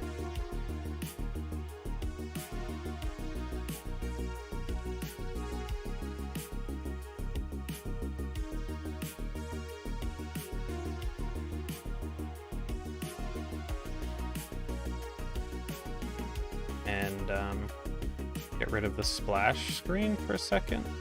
Alright, where's the other thing? Where's this stuff? Here we go. This is our character scene. We can either just preview the item right on the character, or I can like duplicate this scene and have the camera move over to another like this without the character and just have the customization item like appear here suddenly. But that would be a nice way of doing it, kind of like the way Overwatch does it when you open loot boxes. But I think having it just preview directly on the character that you currently have active in the menu would be good enough.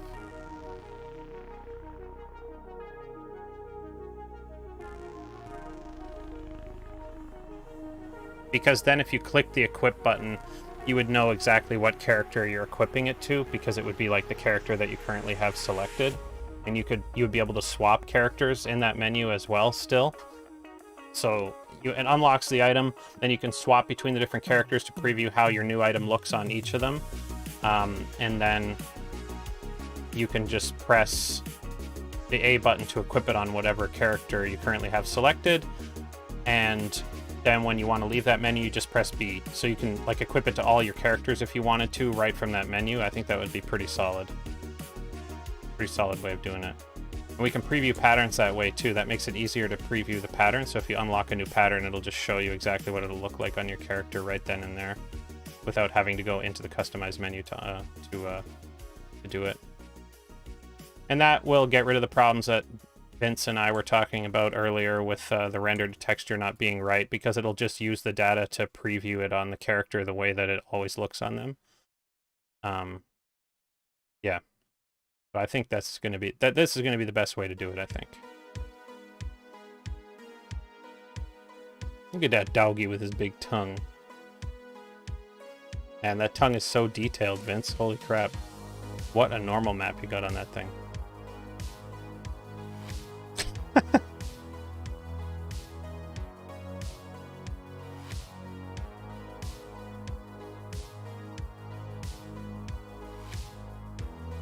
Okay, so I don't want to save the changes.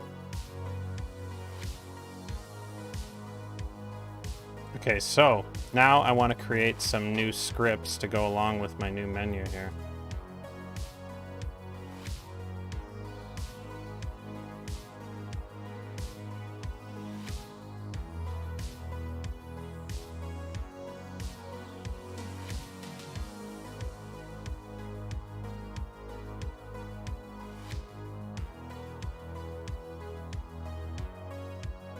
So we're going to have a custom script to control that menu, I think, other than just the main one, because we're going to have some stuff in there for equipping. So we're going to create a new script. We're going to say menus, menu screens. We're going to create a new script called unlock menu.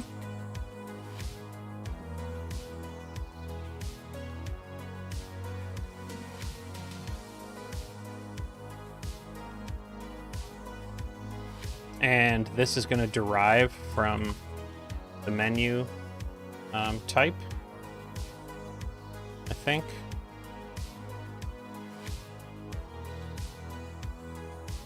Yeah, it's going to derive from menu just like that. Let's open that up. Okay, so there we got our menu open, so I can see exactly what we need to do here.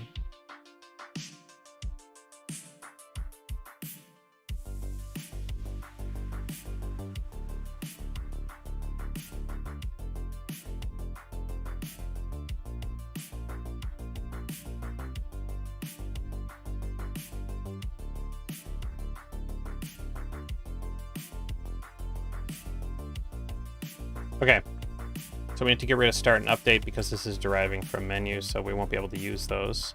So basically, we're just going to need some functions in here to call from buttons. So public void back button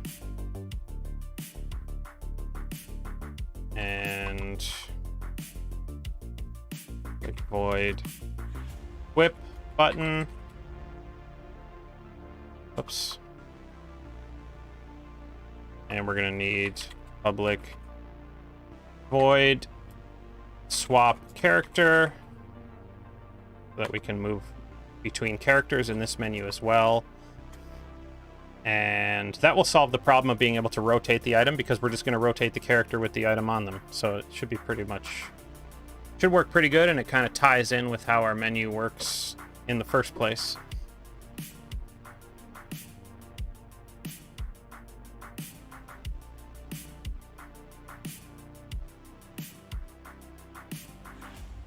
And what else are we going to need here? We're going to need public void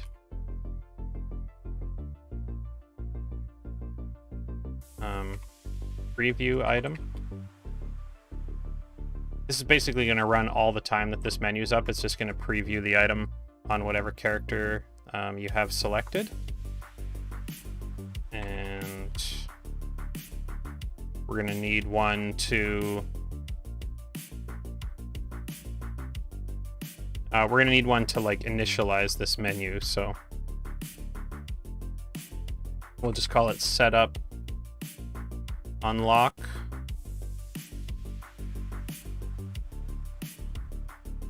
Okay, so let's start with this one here. So basically what this is going to do is when the menu opens,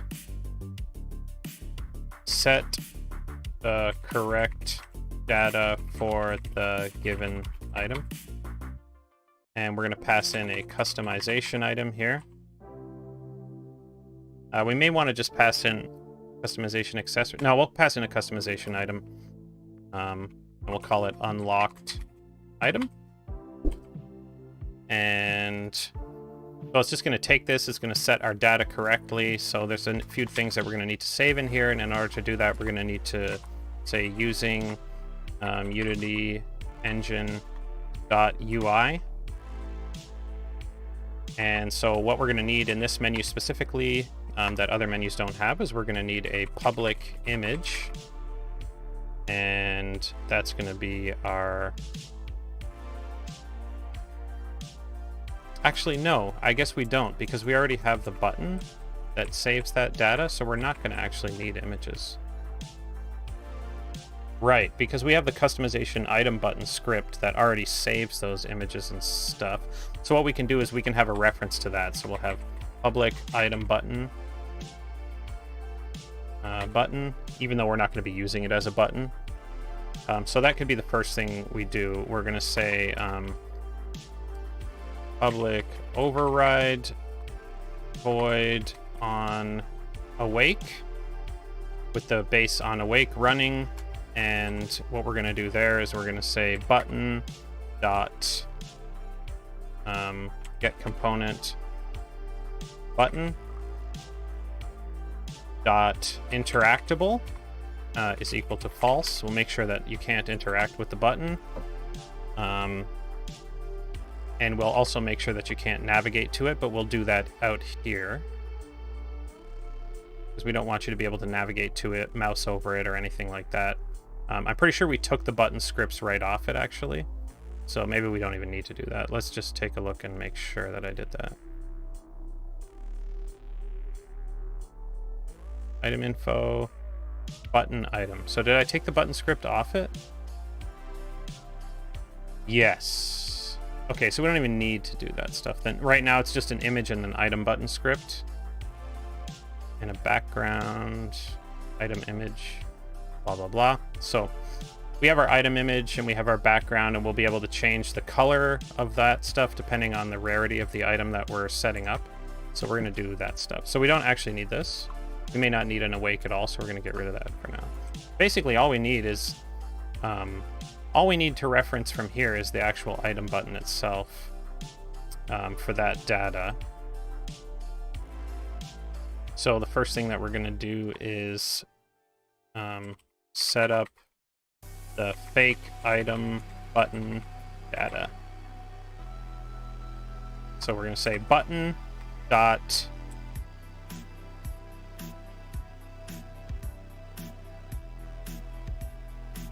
background color dot color maybe. No, I guess not. Wait, do we have scripts to change that stuff in here? Right, we do. So we just need to set the background color. And we have an image of the item, so that's the item image, I believe. So we just need to access that and change it. And we just need to tell it the color, and it will actually update that itself in its update function. So the background color is going to be equal to the unlocked item dot rarity dot color. And that will give us the correct color, and then we're going to say button dot item is equal to unlocked item dot. Now this also should have. Let's look at the definition for this. Oh, okay, for a customization item. So this should have something as well. Yeah, it's got a sprite icon, so we're going to use that. So unlocked item dot icon, and we're going to need to say this. We're going to need to change the actual sprite. So button dot item dot sprite is equal to the icon image of the customization item that we're passing in here. And so now our background color will change and our icon will change. And since we don't have actual names for these items, well, there is one other thing we need to do here. So we're going to have a public bool beta item. Or wait. Public bool carryover, we'll call it. Or beta. Yeah, beta item is fine. And we're going to have that as false. And we are going to have a public text. Oops, not text, John. Public text beta text. And we'll set that in the inspector. And then what we're going to say is if unlocked item, and we're going to add a new thing to customization items here. We're going to go back into our customization item script. Where did it go? Here it is. We're going to add a new bool in here.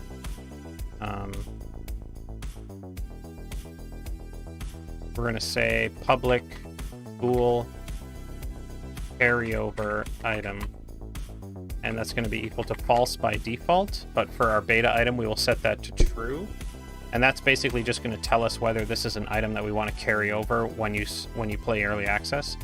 We're going to say, so if it's a carryover item, then our beta item text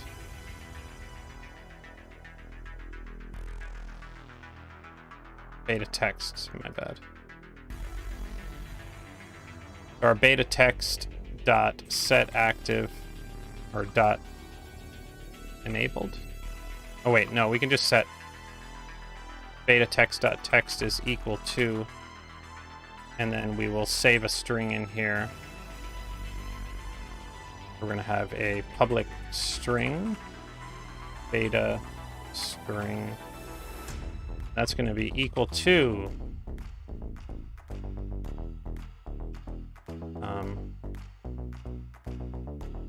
congrats. This item will carry over to the main game.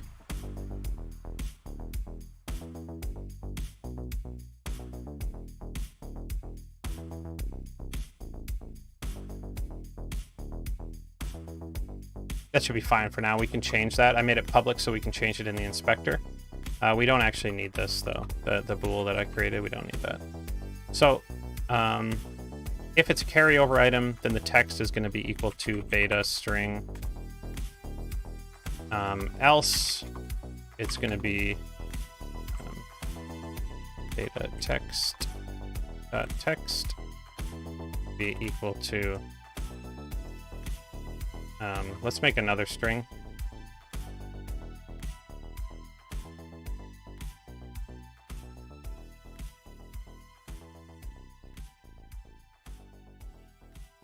We'll say non-beta, or we should probably change the name of this because this is a little confusing. We'll say carryover text. And then one cool thing you can do in Unity now is I can click the little paintbrush, and rename any time that I said carryover text, I can rename it. And we'll call this one normal unlock text is equal to congrats. Well, we actually don't even necessarily need text, but we can just have it say congrats for now, and we'll see. We may want to just not even have any text. We'll make this equal to normal unlock text. We can get rid of our curly braces because we don't actually need them if it's only one line of code. There, it's good. Okay, so now we have set up the fake item button data. We have set up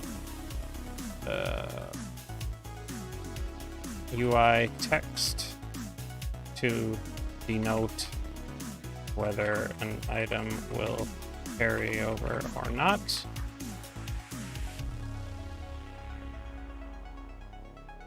And, okay, what's next?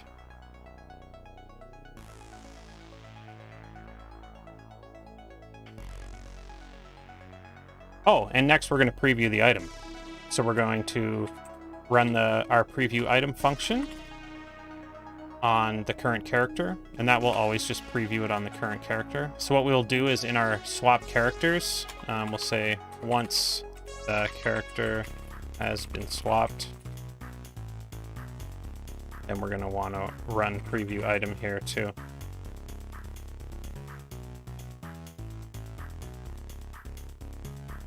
And that way it should make sure anyway that it always previews it on the right item. In the preview item function, we will call the customizer to preview the new item on the current character model.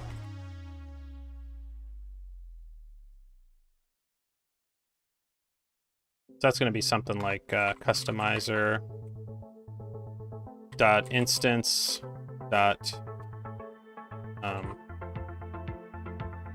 assign customization item.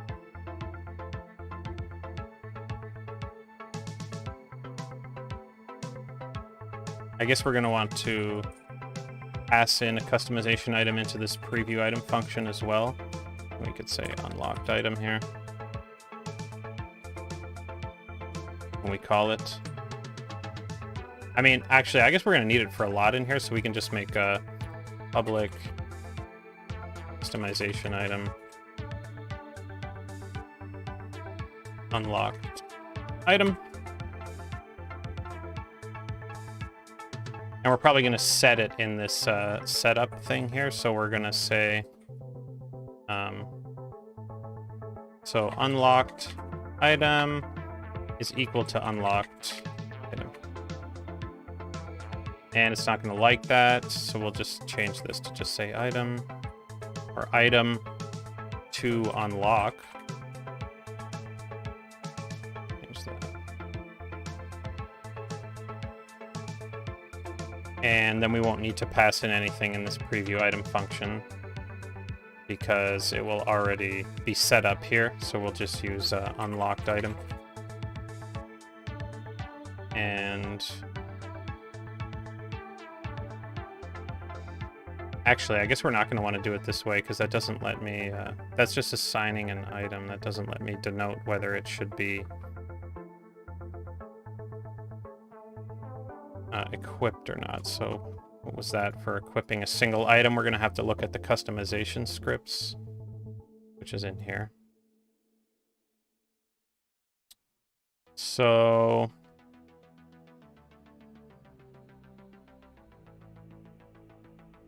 what are we doing for previewing?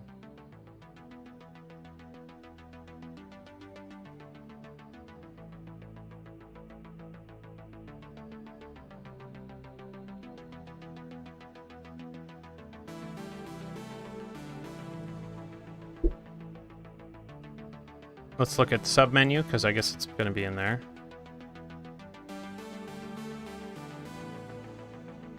Or it could be in tabs menu, actually.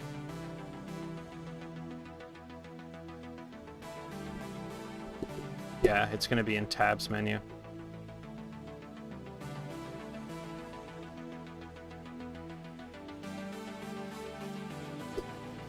Okay, this one is the one that has tabs. So it should be in here. On update.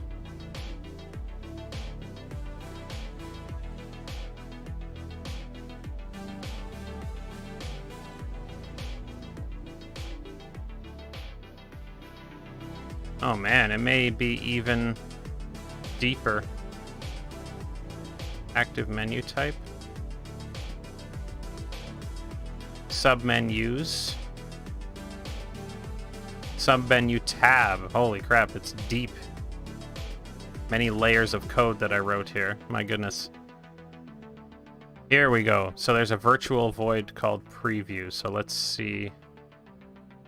Let's, whoops. Yeah, find all implementations of it. So we're going to want the item menu. Okay. So if ready, preview item.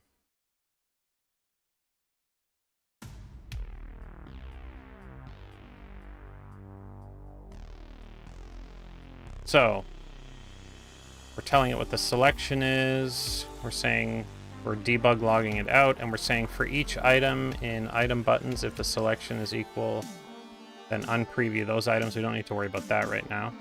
And if selection.tryGet component out item button, if item button is attached, then don't preview it. But if it is, then customizer.attach item. Oh, we can. I was just putting in... Oh, okay, so it's attach item, not assign item. Okay, okay. So it's customizer.instance.attach. Wait.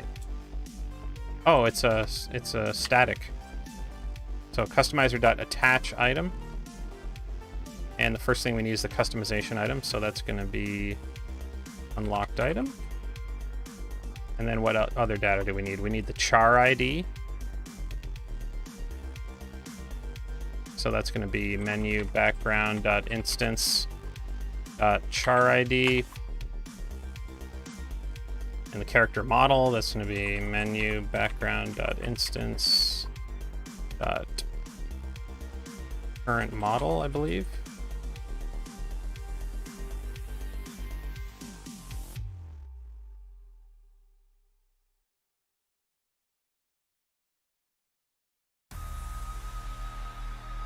And then we're not going to be equipping, so that's going to be false. And editing the string is also going to be false. We're not editing the string for a preview, but we are going to do that if they choose to equip it.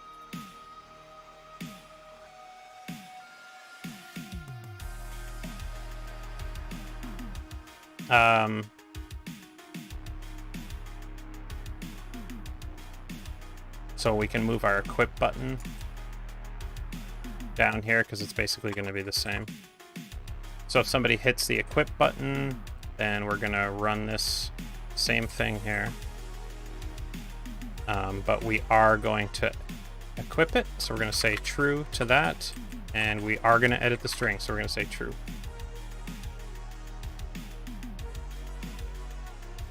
Because that's what it should do here in the equip item.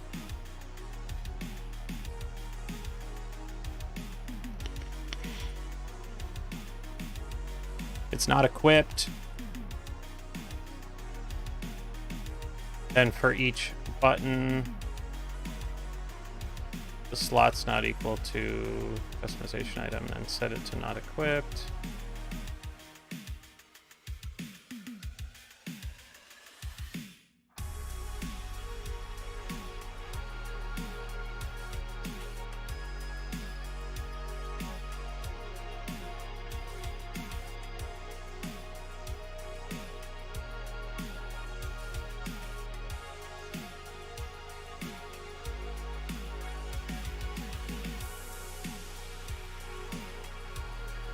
Wait a minute.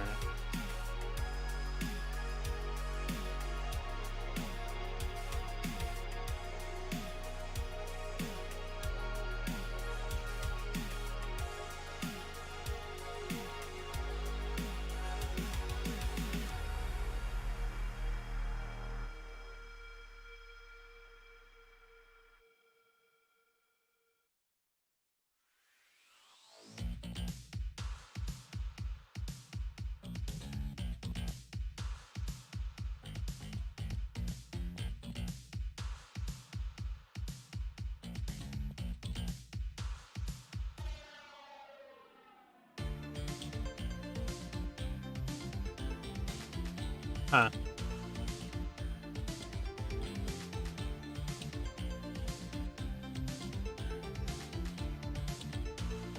I'm doing that twice. It's not really necessary, I guess, but I'm editing the string up here too. Why am I doing that?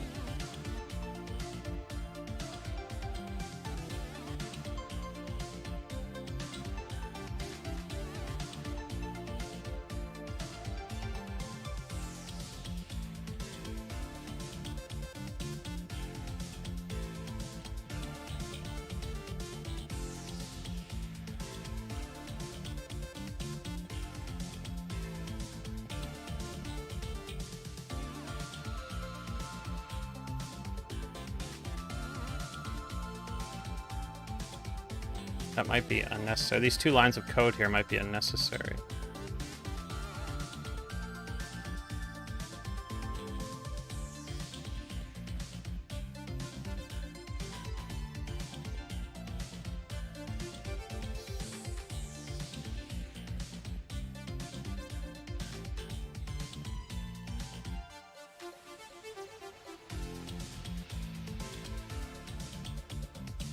Oh, wait, no, they're not. They're not. I know why.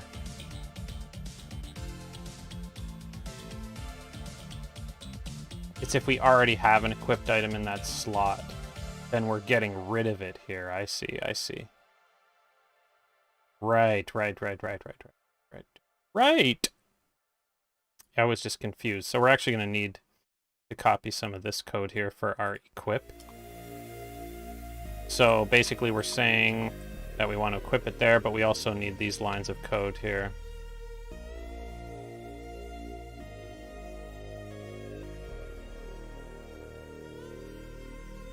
Customization item inventory.instance.localplayerData at menu background instance.charid.loadout list at the current loadout.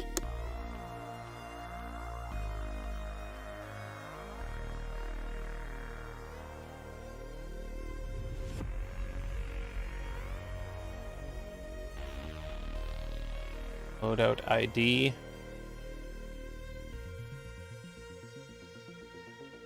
We must be grabbing that from somewhere, so where are we getting that from? Loadout ID is equal to customization inventory.instance.activeLoadout. Okay, let's grab that then.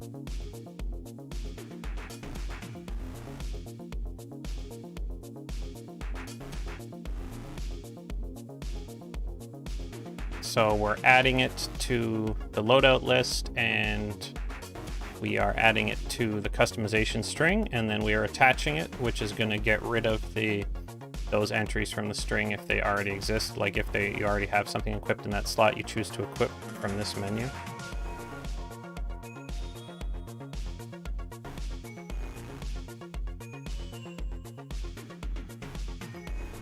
Let's just make sure that we know that these are buttons.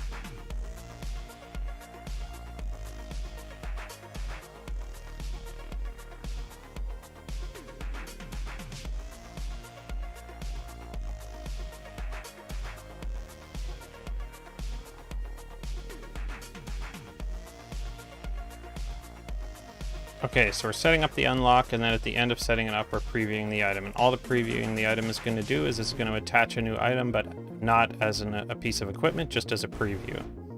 And so then when we disable this menu, we're going to have a public void unpreview,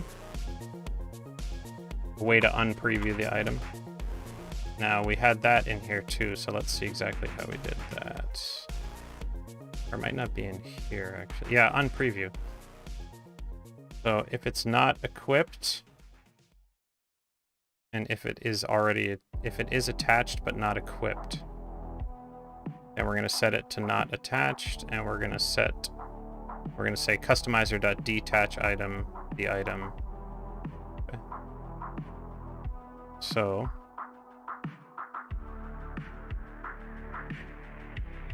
unlocked item dot equipped. Wait. Oh, that's the item button. I still have that, right? Yeah, equipped and attached.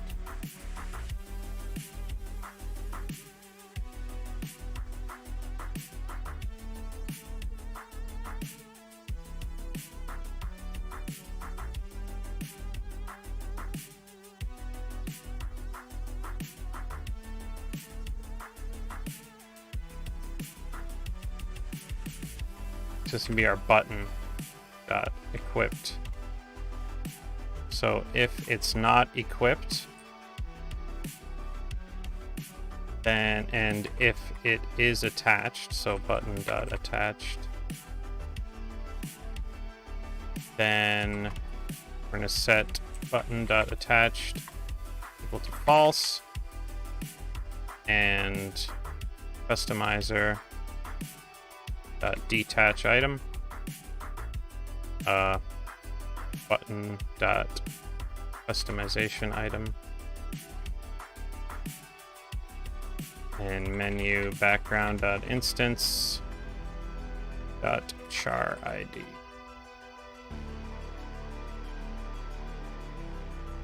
And it's not unequipping it, so we're setting that to false.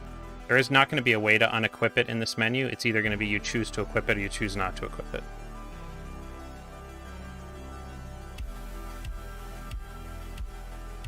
So when we do equip it, we're going to have to make sure to set these things to true. So let's copy some of the code from here. So we're going to say, you choose to hit equip, and we're going to say button dot, wait. If button dot equipped, it's not already equipped.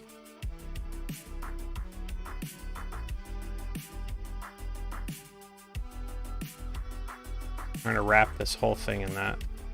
If it's not already equipped, then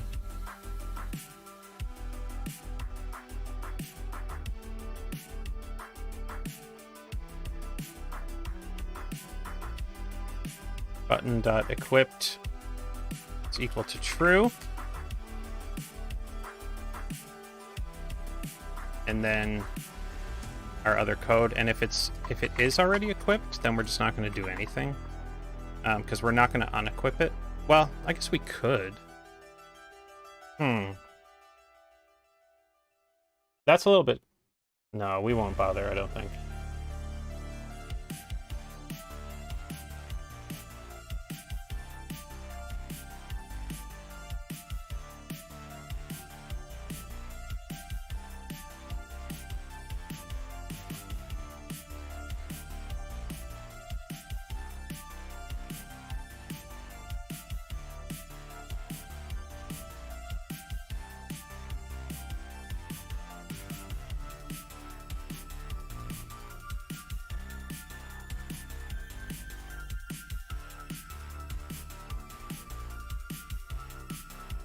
Right, in our preview, we're gonna have to set our button to be attached.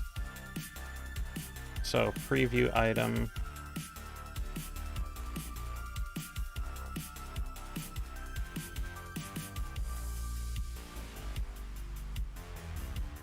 if button.attached is not true,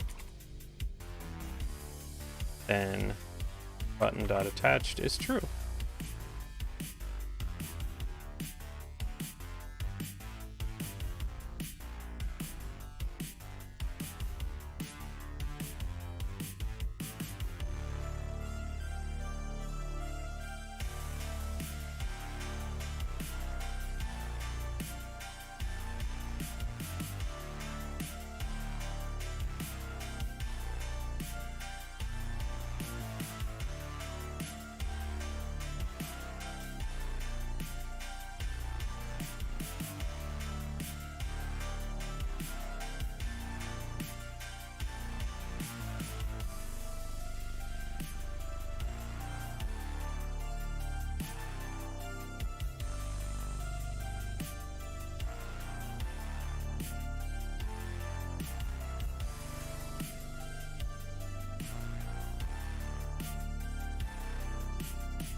Okay. So that should be fine, I think. So when we're previewing the item, we're going to set that item button to be attached. And what we're going to have to do is when we swap characters, we're going to have to not only preview the item, but we're going to have to check if the item is already equipped on that character.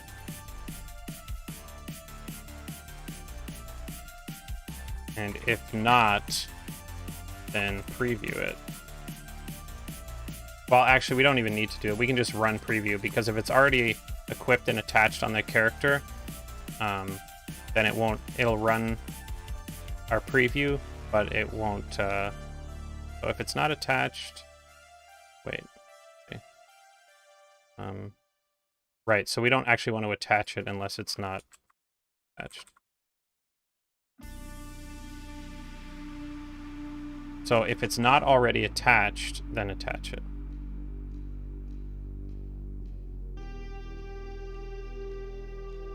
And when we're unpreviewing it, if we don't have it equipped and it is attached but not equipped, then we're going to detach it. And when we're equipping it, if it's already equipped, we're not going to do anything because it's already equipped. But if it is not equipped, then it's going to set it as equipped to true and equip it. And by the time that we're equipping it here, it should already be set to attached, I believe. But yeah, this is what we're going to have to do here. We're going to have like a check equip function. I'm going to say void check equip.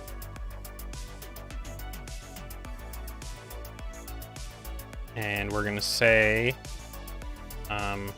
if customization item inventory dot instance dot local player data dot loadout data at menu background dot instance dot char ID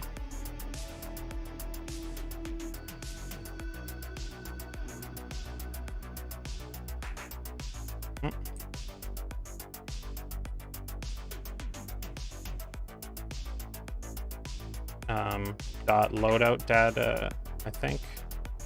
Or wait, no. Loadout list. We're gonna check the list for it, I think. Yeah, loadout list at customization item inventory dot instance dot active loadout dot contains button dot customization item.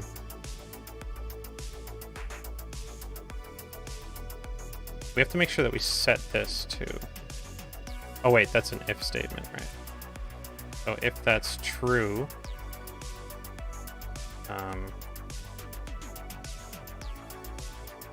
Then we're going to set i.equipped, or wait, button.equipped is true, else button.equipped is false.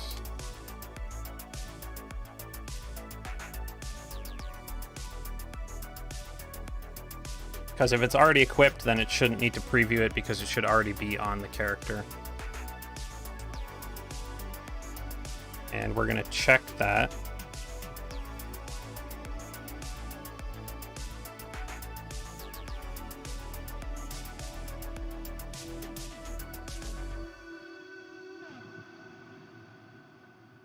Before we preview the item.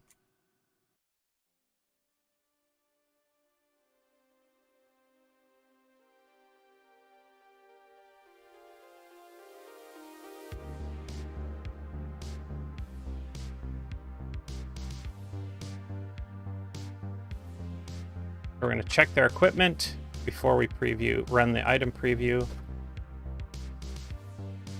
Well, no, we don't need to do it in that order, actually. That's kind of weird.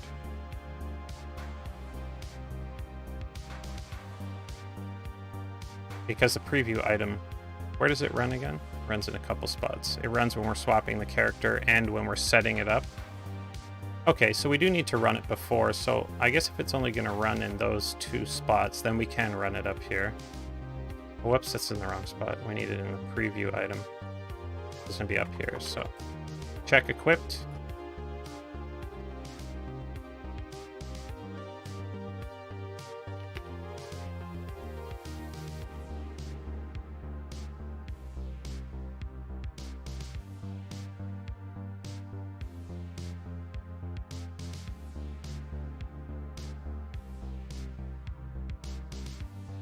We could gray out the equip button if they've already got it on.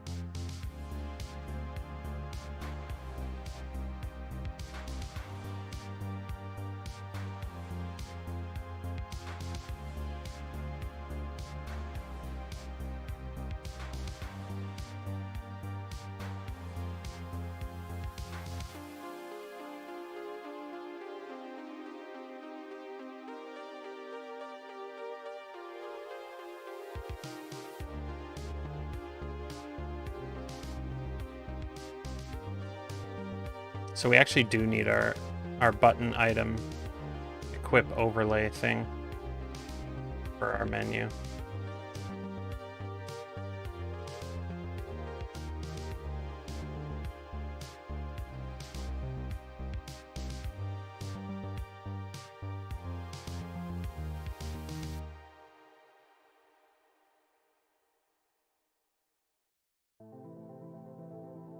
It's this thing here, enabled overlay. Let's just copy that out and paste it in here.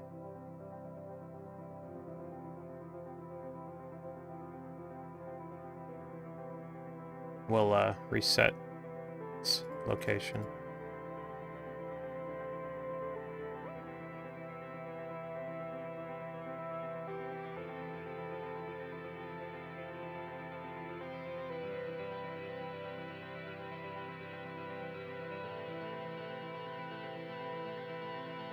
And it's going to be too small, so let's disable everything so that I can edit this again.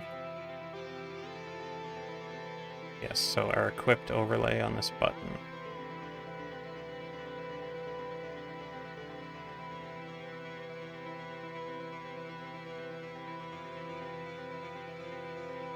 So we're going to need to make sure that we set this, the item buttons customization item, so that we can check that against things.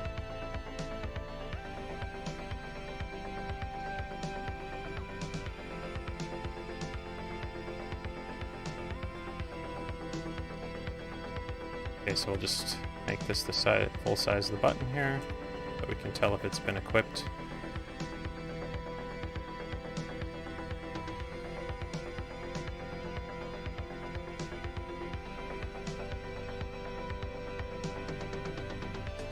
So we're going to need to make some changes to this prefab here. I should have done this in the prefab.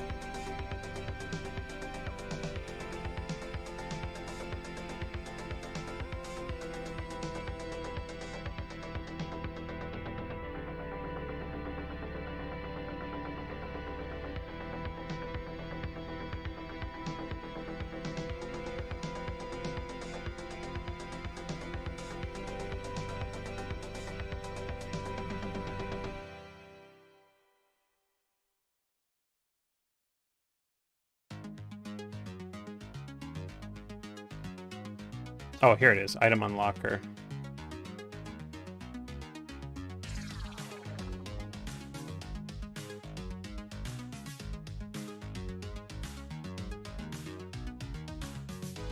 Just making some changes to the actual menu prefab to make sure that it's got what we want here.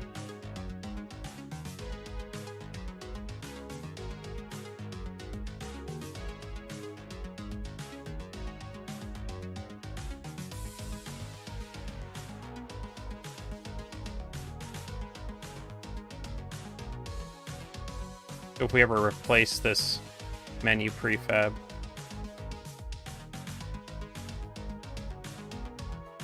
it'll be set up the way that we set it up here. I should have made these changes in prefab mode, but sometimes I forget to do that.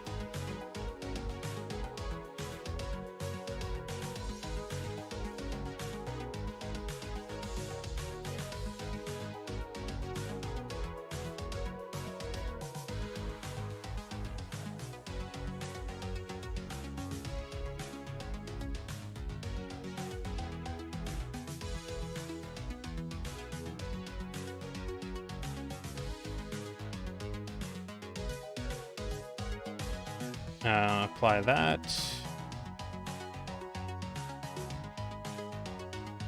I wanted to apply that. Oh, because I need to actually apply this too.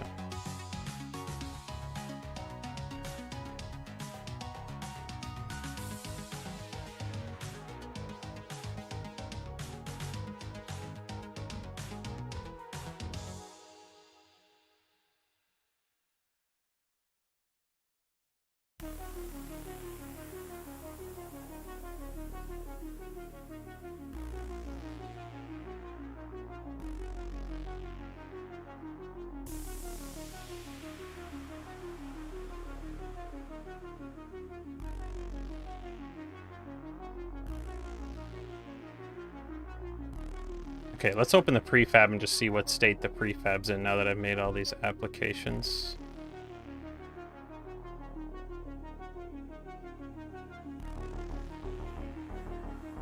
Damn, there's still some more stuff I need to apply here. I should have edited this stuff in prefab mode. I hate when I don't do that.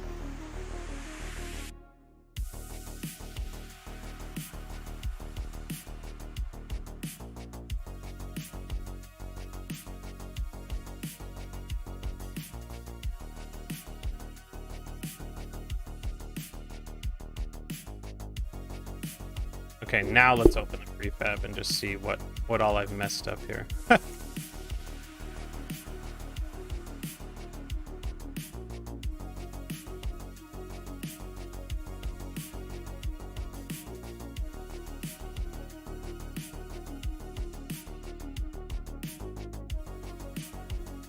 Okay. Auto-saving is off. That's good. We just want to activate my item unlocker.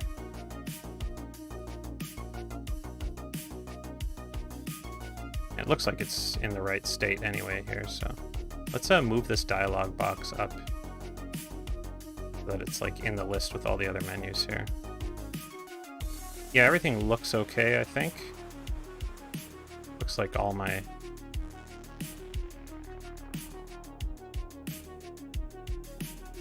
things saved properly or took properly, whatever you want to say.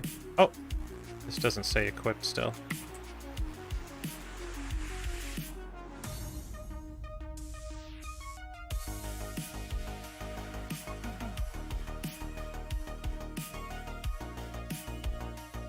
Yeah, and that's not supposed to say game mode anymore either. That's supposed to say new item.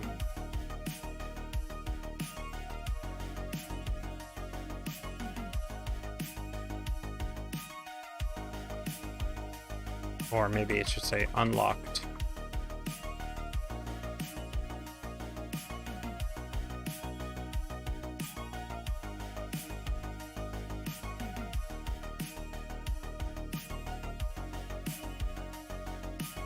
And the enabled overlay is fine there. Item image is fine. Everything else is good.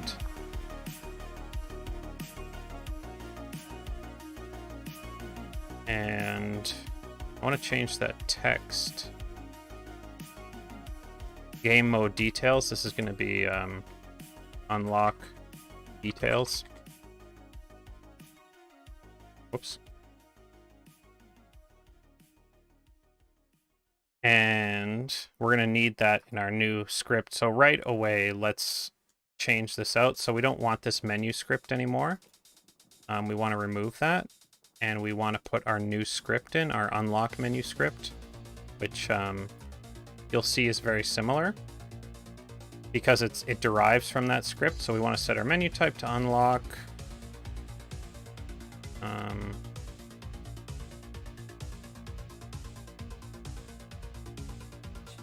It has buttons, and this is the stuff we want to set here. So we have our carryover text, our normal unlock text. So we're going to want to save our item button in there. So that's this guy here. And we need our beta text, which is unlock details right here. There we go.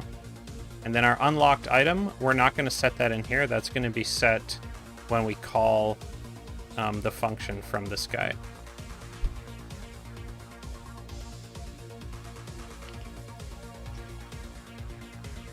I guess we need to set a focus button, I think.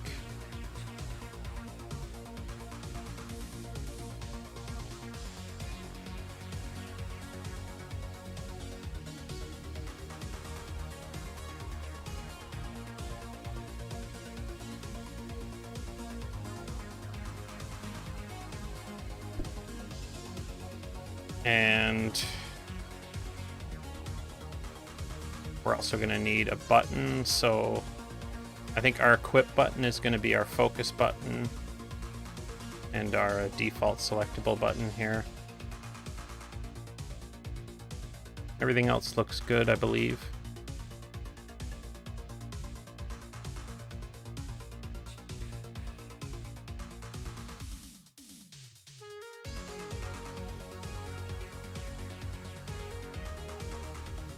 And like I was saying before, okay, let's save. Let's make sure we save our prefab here.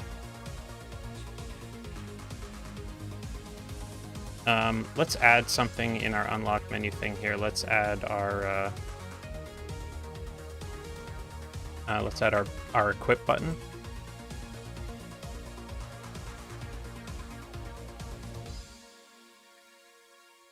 And then we can drag that in as well.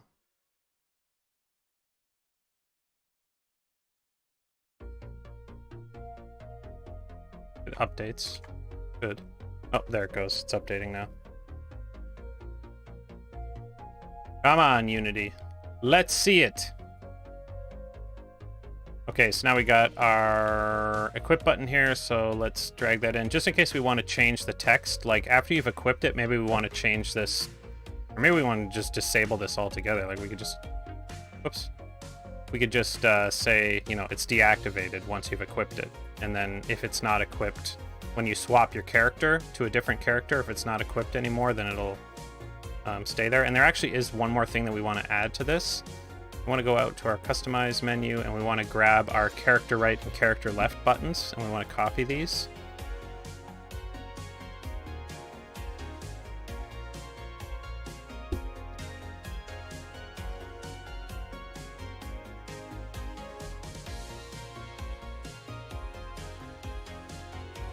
Actually, we might want to put our player banner in this menu eventually too, but for now, let's just grab character right, character left buttons, and we will throw them in our buttons panel here. Actually, no, we're not going to throw them in our buttons panel.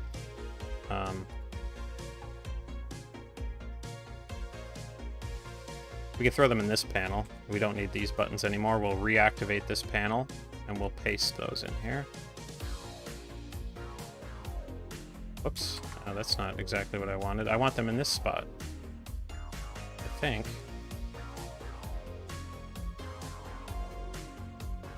Wasn't this filling up like the whole page, though? Maybe not. Where's the canvas? Yeah, I want them on the canvas still. What the fuck?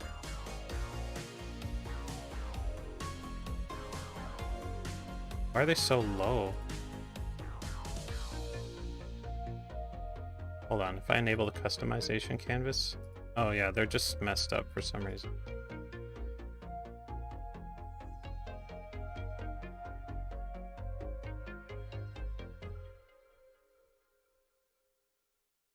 Let's recopy them with the panel activated and see if that helps.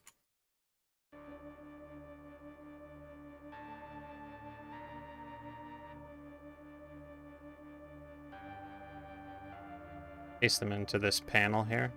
No, it doesn't like that. Yeah, okay, well, fuck this panel then, I guess. What if we reset the transform on this? No, let's just delete this stupid thing. We'll just have these in here, that's fine. They're in the right spot, that's what I want. So, we'll leave it at that.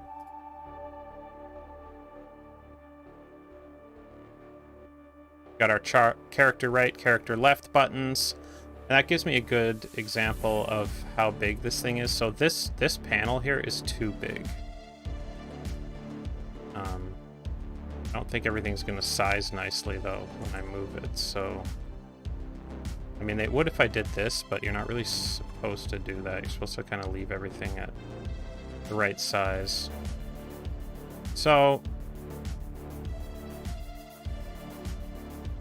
we just make a new panel in here so I can always see the size when I'm adjusting.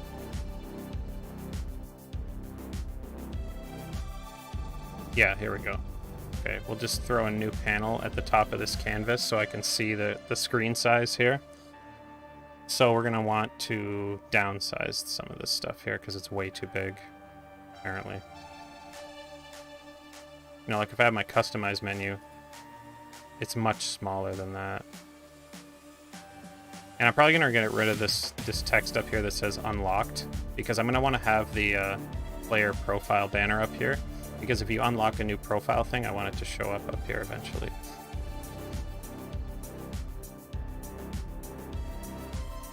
So let's do that right now, so that we can grab this player banner, copy that, paste it in our canvas here. Wow, it's way out of the spot, way out of the way where it's supposed to be.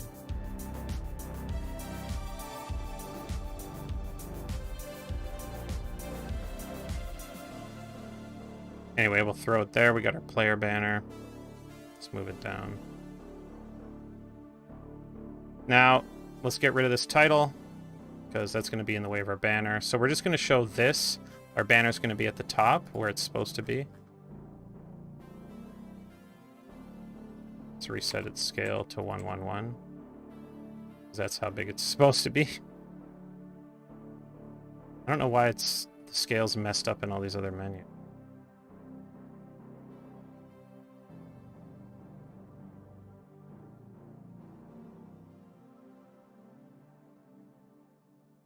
Well, it might not be, I suppose. That's the one thing that's a bit annoying here. Okay, hold on a second. Let's save the prefab.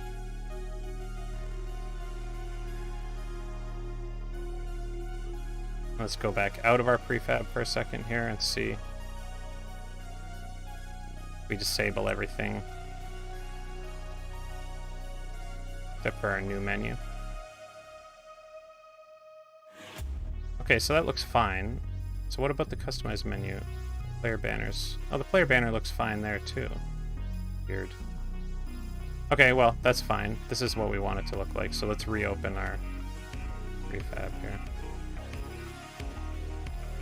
Keep working. Okay, so let's delete this panel. Oh wait, no, that's the one we're using for testing. I forgot. So,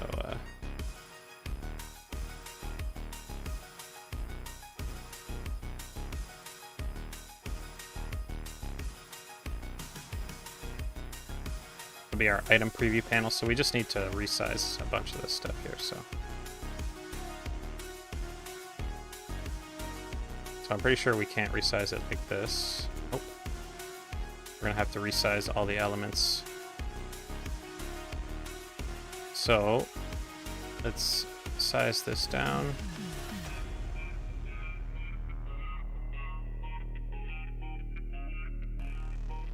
Then we'll downsize everything else to match, so we'll get that in the middle there.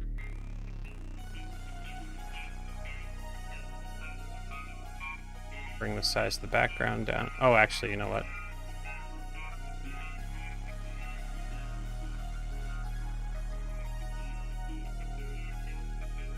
size it down in place, make sure it's still in the right spot that we want. Background, same thing.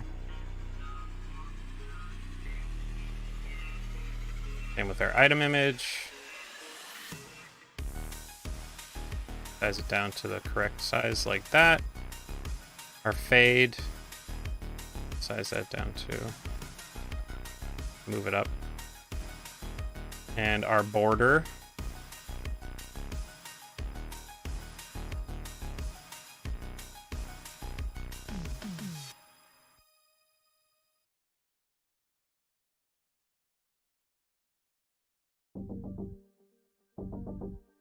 And our enabled overlay. Also need to size that down. Just like so.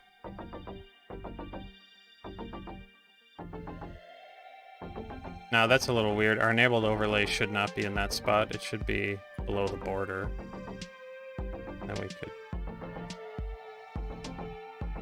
There, that's better. Okay, so now we got that smaller. Everything's looking good there. And now we want to move up our little unlock details text box here. Be right underneath. And we don't want it to be this big either. We want it to be like about that. We could maybe... one line should be enough, hopefully.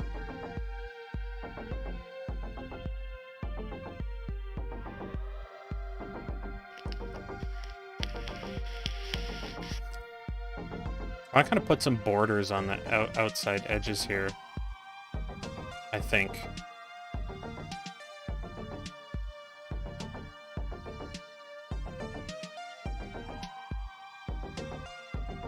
And then this text to be wrapped in like a little border image too. Let's try that.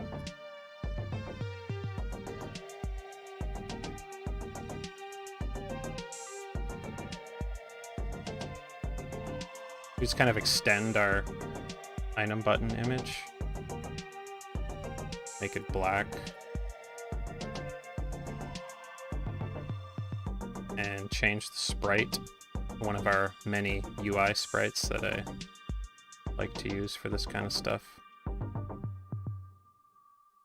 We'll use this one here, I think. Yeah. We rotate that.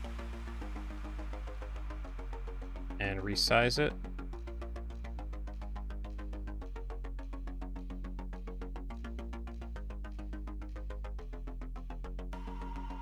We gotta make sure that our unlock details is within it, in the bounds, and we'll throw that in there. And if we make this bigger, it'll make the text thing bigger too.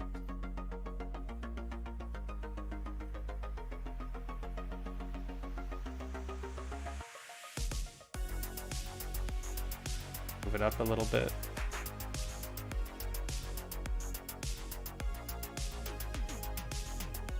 We're going to put this behind the actual button itself.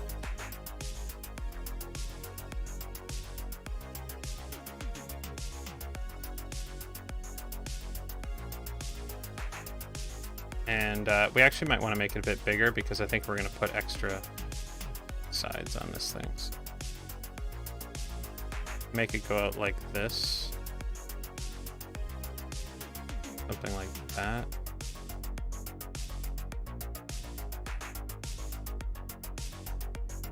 And then we'll take the text out of here for a second. We're going to duplicate this. We're going to put some sides on.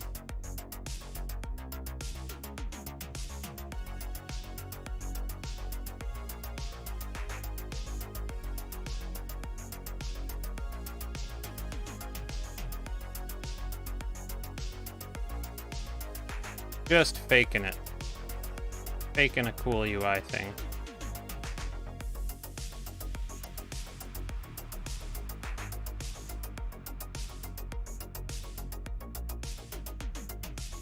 Hold on, if I change the color of this... I'll probably change the color of the other two pieces. So we want both of these Be behind the button again. They were. Duplicate another one. Rotate it. Push it over to the other side.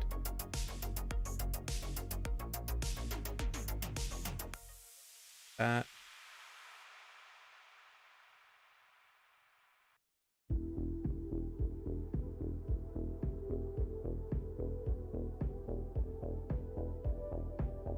And change the color of these two.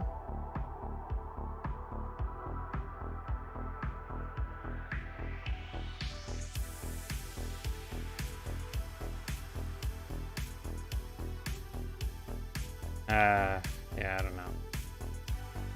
I don't know. I just wanted to kind of make it like a bigger card, but maybe I could put something behind it. Let's see, what other images do I have here that I could play around with? Have like a crest or something that I can put behind it.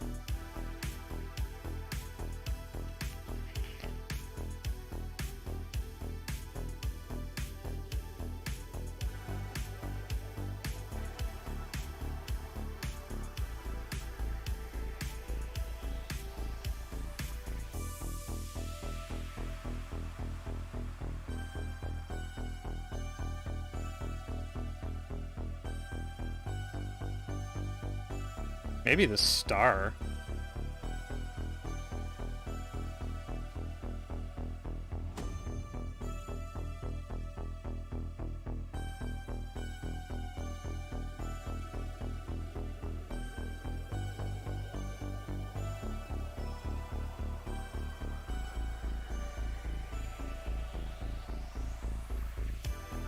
You know, we can maybe do something kind of neat like this.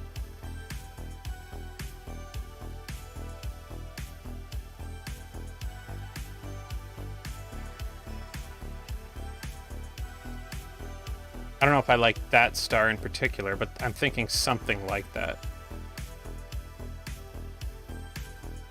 What else do I have that I could use? And we have like the octagon thing.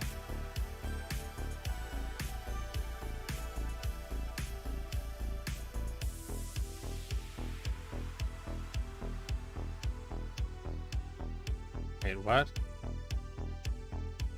That's not working very well. What the hell's going on with that?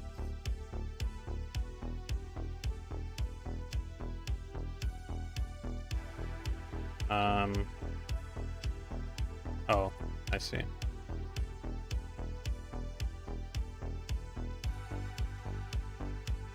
It's not a very large image. That's the problem with this one. Yeah, no, not that one.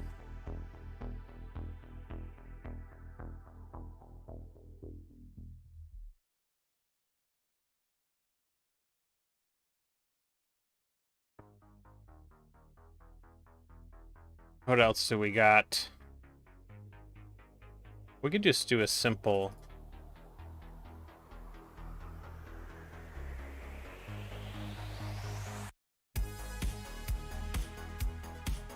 That one's small too. It also doesn't like what I'm trying to do to it for some reason. There we go.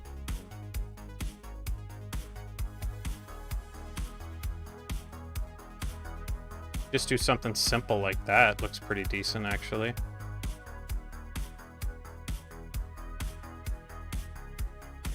Just a little bit more than the typical button, what I'm trying to get at here.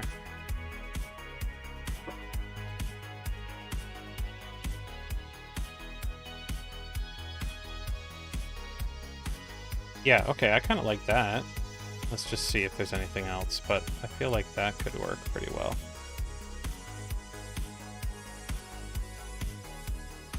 I mean, we could also do a triangle. Rotate it.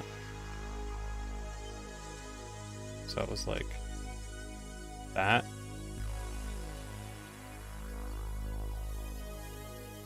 Nah, don't like that. I like the diamond.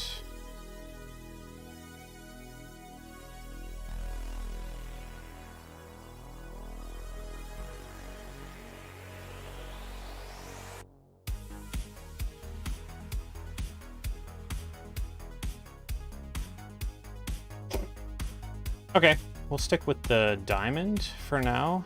Crank up the opacity. Or, no, actually, I guess we could.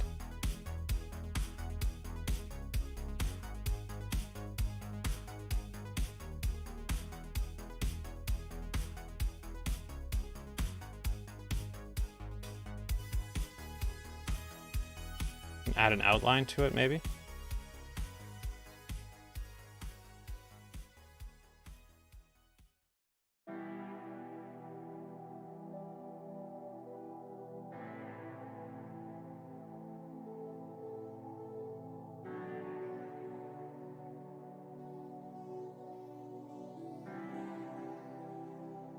The outline thing in Unity looks so weird.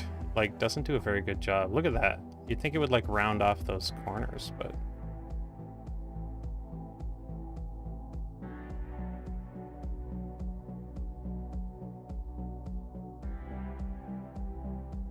Well, I guess we'll skip the outline. We'll just do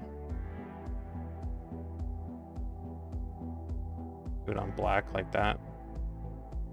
And then we'll have that little nameplate underneath here like I had originally, so we'll duplicate the image. Bring it up here, change it to the little plate.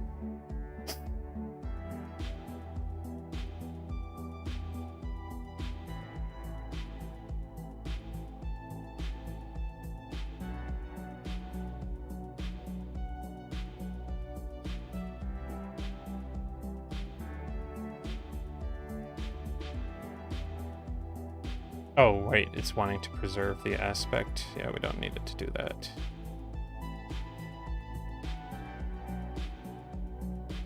Like that.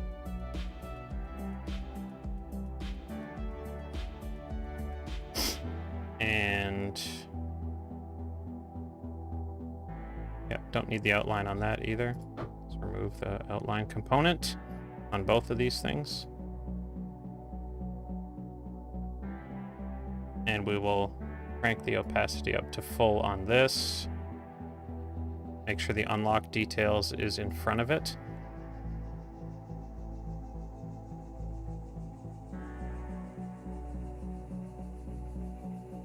And let's test our string here, because that's going to be our long string. Item will carry over to the main menu.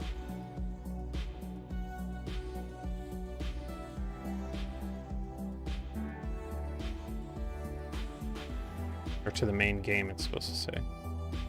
Ah, there's not quite enough room for it. Okay.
So yeah, we wanted to say, you know, something like this, so.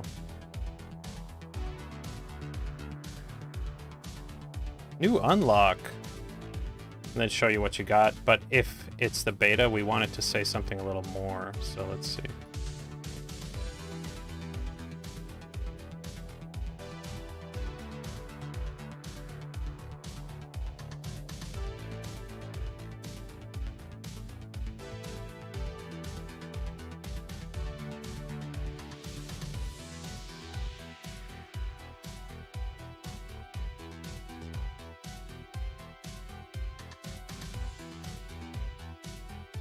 So we want it to say new unlock. This item will carry over to the main game, or we just want it to say new unlock. But we should make those two separate text elements, I suppose. So it'll just always say new unlock.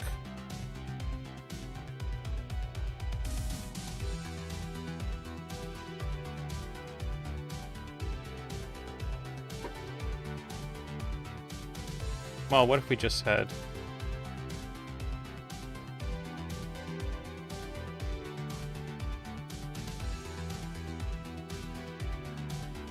just said that. This item will carry over to the main game. For now, just for the beta, since we won't have that anyway. Okay, so we'll do it that way. So our item unlocker, if you just unlock something normally, it will say new unlock.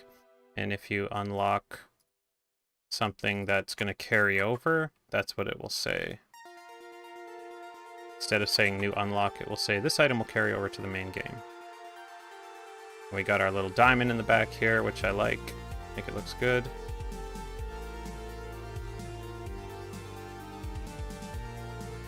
Call that background flare. This one will be text plate. The unlock details will attach to that. Good. Background flare. Maybe move it down a little bit.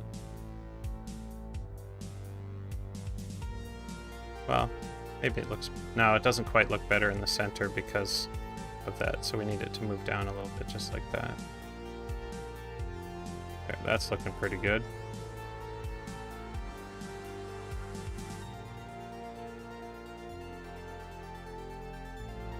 And then we just want to move these buttons up to match where these buttons are.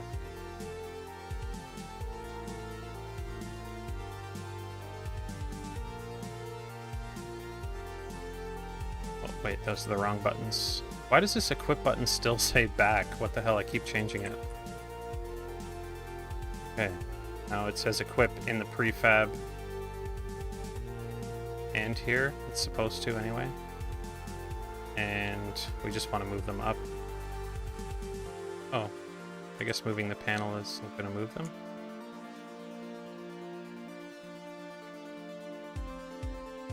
We want them to be lined up not only with this, but also with, you know, with this. I think we're looking okay there. Let's just see. We can move it over a little bit. If it was like that, approximately. Whoops.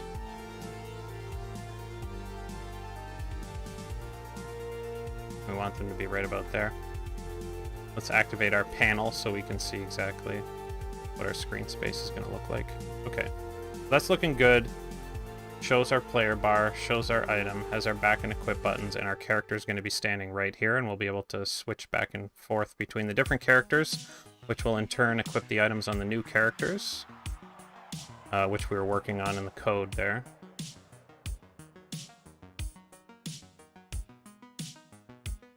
But this panel that we're using kind of for measuring, we're going to get rid of that.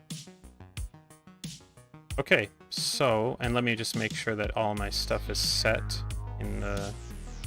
Okay, so the item button has the enabled overlay, it has its item image, it has its background. That's all it needs.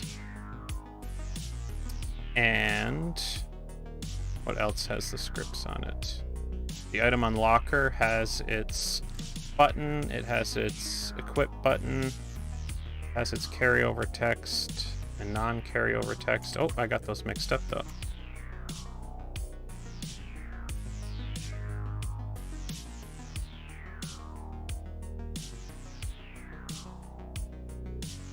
Okay, there we go. Now they're and it's got the text thing itself saved, and the unlocked item will get set by the function that runs. So looks like everything is set up and ready to go here. So all I need to do is I need to re-enable everything, all the other menus here. And then save our prefab.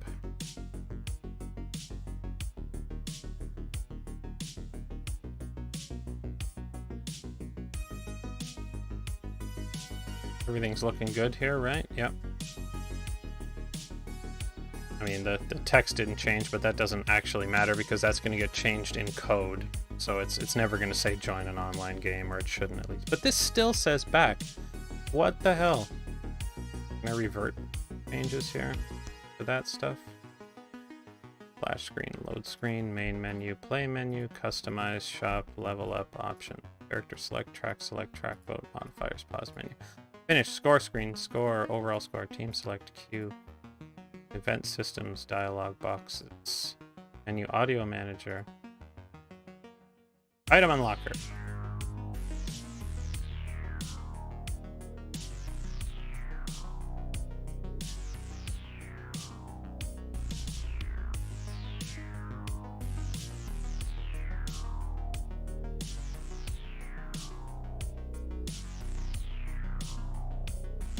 Revert that change. It's not supposed to be changed.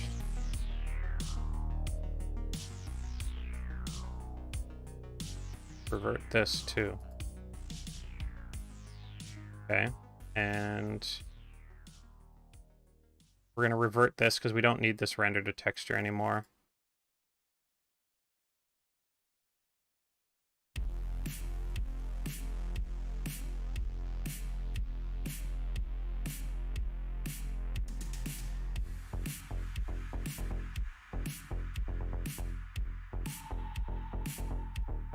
Yes, revert that change, please, so that it says equipped, for God's sakes. Hard enough to get it to stick. Okay, so now we got our nice little item menu. We got all the code stuff, all the code support stuff set up for it. Now it's just a matter of me passing in items and making sure that they equipped correctly on the characters. So I'm going to end my stream there. I've already been streaming for like an hour longer, and obviously I'm going to continue working, but I'm just going to go off stream so that I can focus a little more on getting this finished. And yeah, I'm sure you guys will see the finished product of this very soon.